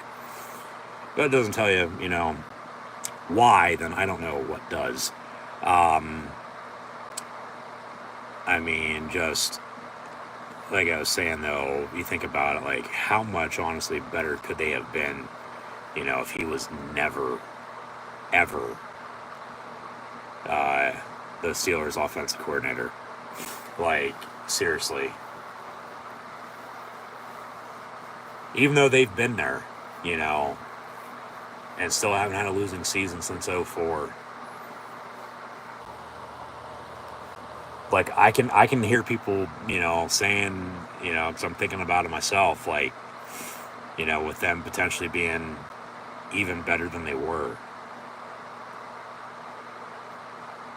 Basically, it would come down to the term of waste. Yeah. Or wasting, you know. But hey, you move on now, you know, okay, you move on. And they did. And they played pretty damn good without him calling the fucking plays. You know, Eddie Faulkner, the offense coordinator, but Mike Sullivan, the one calling the plays, from running back coach, quarterback coach, respectively, under Mike Tomlin, Terrell Austin, still DC. Danny Smith's the fucking warrior, like I just was questioning a little bit ago. Like, did he ever get surgery yet for his injury he suffered at the end of the Packer game, as he got drilled on the last play of the game on the interception return out of bounds? Like, he literally fucked his shoulder up pretty damn good, and yet he's pushing through it. So give him credit. And relying on special teams. I mean, Boswell 3 field goals today on a 6-point win. I mean, that's the difference overall. It is. But the difference truly is the interception that Pittsburgh then ended up driving and scoring on. They went 80 yards in 8 minutes. It's really 79 and 750 on 14 plays. And Najee Harris with a rushing touchdown. So, just an overall team win. Just, you got to give it to him, man. You do, because it's been frustrating. You know, at times they've been so close yet so far away, and you know what could have been, you know, here and there. But now it's, you know, all right, time to move on and just keep it up, you know. Keep it up. One thing at a time, you know. Standard is standard. And even with all the injuries, they don't care. It's next man up mentality. You know, there's how many guys now, offensively, more so on defense than not, that you wouldn't think we'd be calling their name, but they're the ones making fucking plays, you know. Team sport, team effort. There's no I in team. And, of course, there's an I in Pittsburgh. Iron for the Steel City. Of course, no I in Steelers. The Steelers, beat the Bengals 16-10, your final score. So I'll leave it at that. There's not really much else to be said. I'll get into the stats now, but yeah, just who knows, honestly, what the future can hold for them, because if they're playing their best ball as they, should be, you'd hope so. I mean, as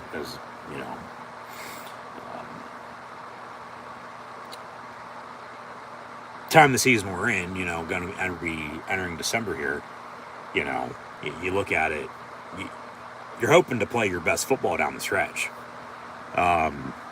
You are, and if you get hot at the right time, who knows what the fuck happens. So they're 7-4, could be better, could be worse. It is what it is. So you take it for sure. Win's a win.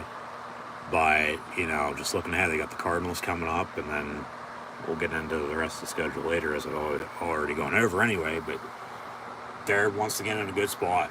They are.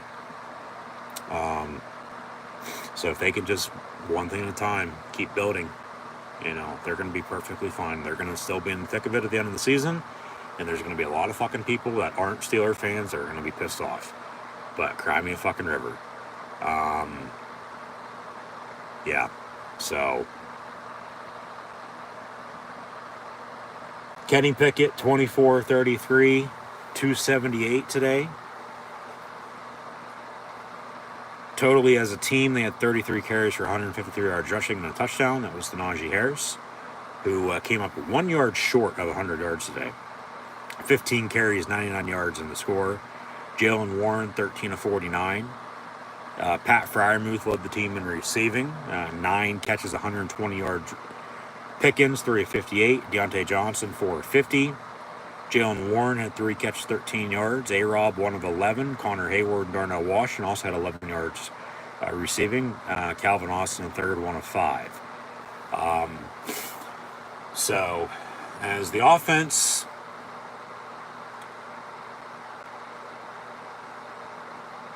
Wow. Pittsburgh needed that to happen. We get bonus coverage, as mentioned. The Jaguars and Texans. Pittsburgh lost to Houston, as they lost to the 49ers, but that's out of the NFC. They lost to the Jags, okay. And then they lost to the Browns, but they've split with Cleveland. Cleveland still has to play today and the rest of the season, just like everybody else. But the Texans, they just attempted a 58-yard field goal to tie it at 24-4 every time against the Jaguars.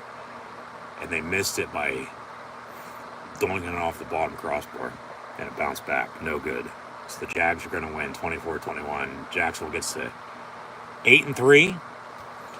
I mean, they could be 7-4, and Pittsburgh's 8-3 if, that game goes the other way it did a month ago. And Houston falls 6-5, so they'll be a game back behind Pittsburgh. Even with the head-to-head win, they both lost to the Jags. I don't know if they'll show another AFC playoff picture with the standings here or not. I don't think much would have changed from earlier. It doesn't seem like they will.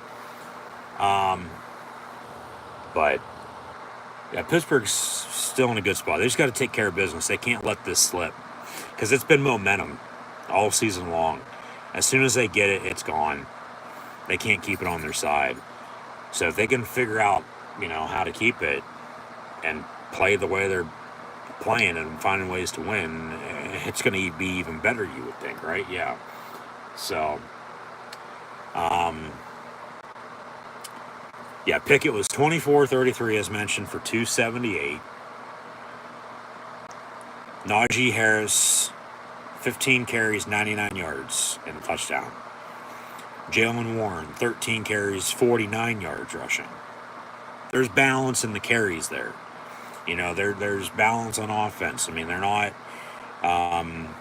throwing it 50 times and only running it, a quarter of that. They attempted 33 passes and they ran into the ball 33 times. You can't get much more even than that, man. So, yeah, Pickett 24-33, 278. Naj 15-99 and a touchdown. Warren 13-49, Fryermuth led the team in receiving, 9 of $120 in his second game back, and he had more receiving yards today than he did total the whole season combined to this point, which is absolutely absurd. It just shows you once again how little they went to the tight ends under Matt Canada as the offense coordinator. He's probably fucking going nuts right now because he's probably thinking, oh, well, it shouldn't be like this. Well, yeah, it should be like this. And, you're the reason why, it never was. Pickens was mentioned, 358. Deontay Johnson, 450. And then it really, drops off from there. But they still got everybody involved. Joe and Warren, 313. A-Rob, 1 of 11. Hayward and Washington, as mentioned, 11 yards receiving as well. Calvin Austin, third, 1 catch, 5 yards.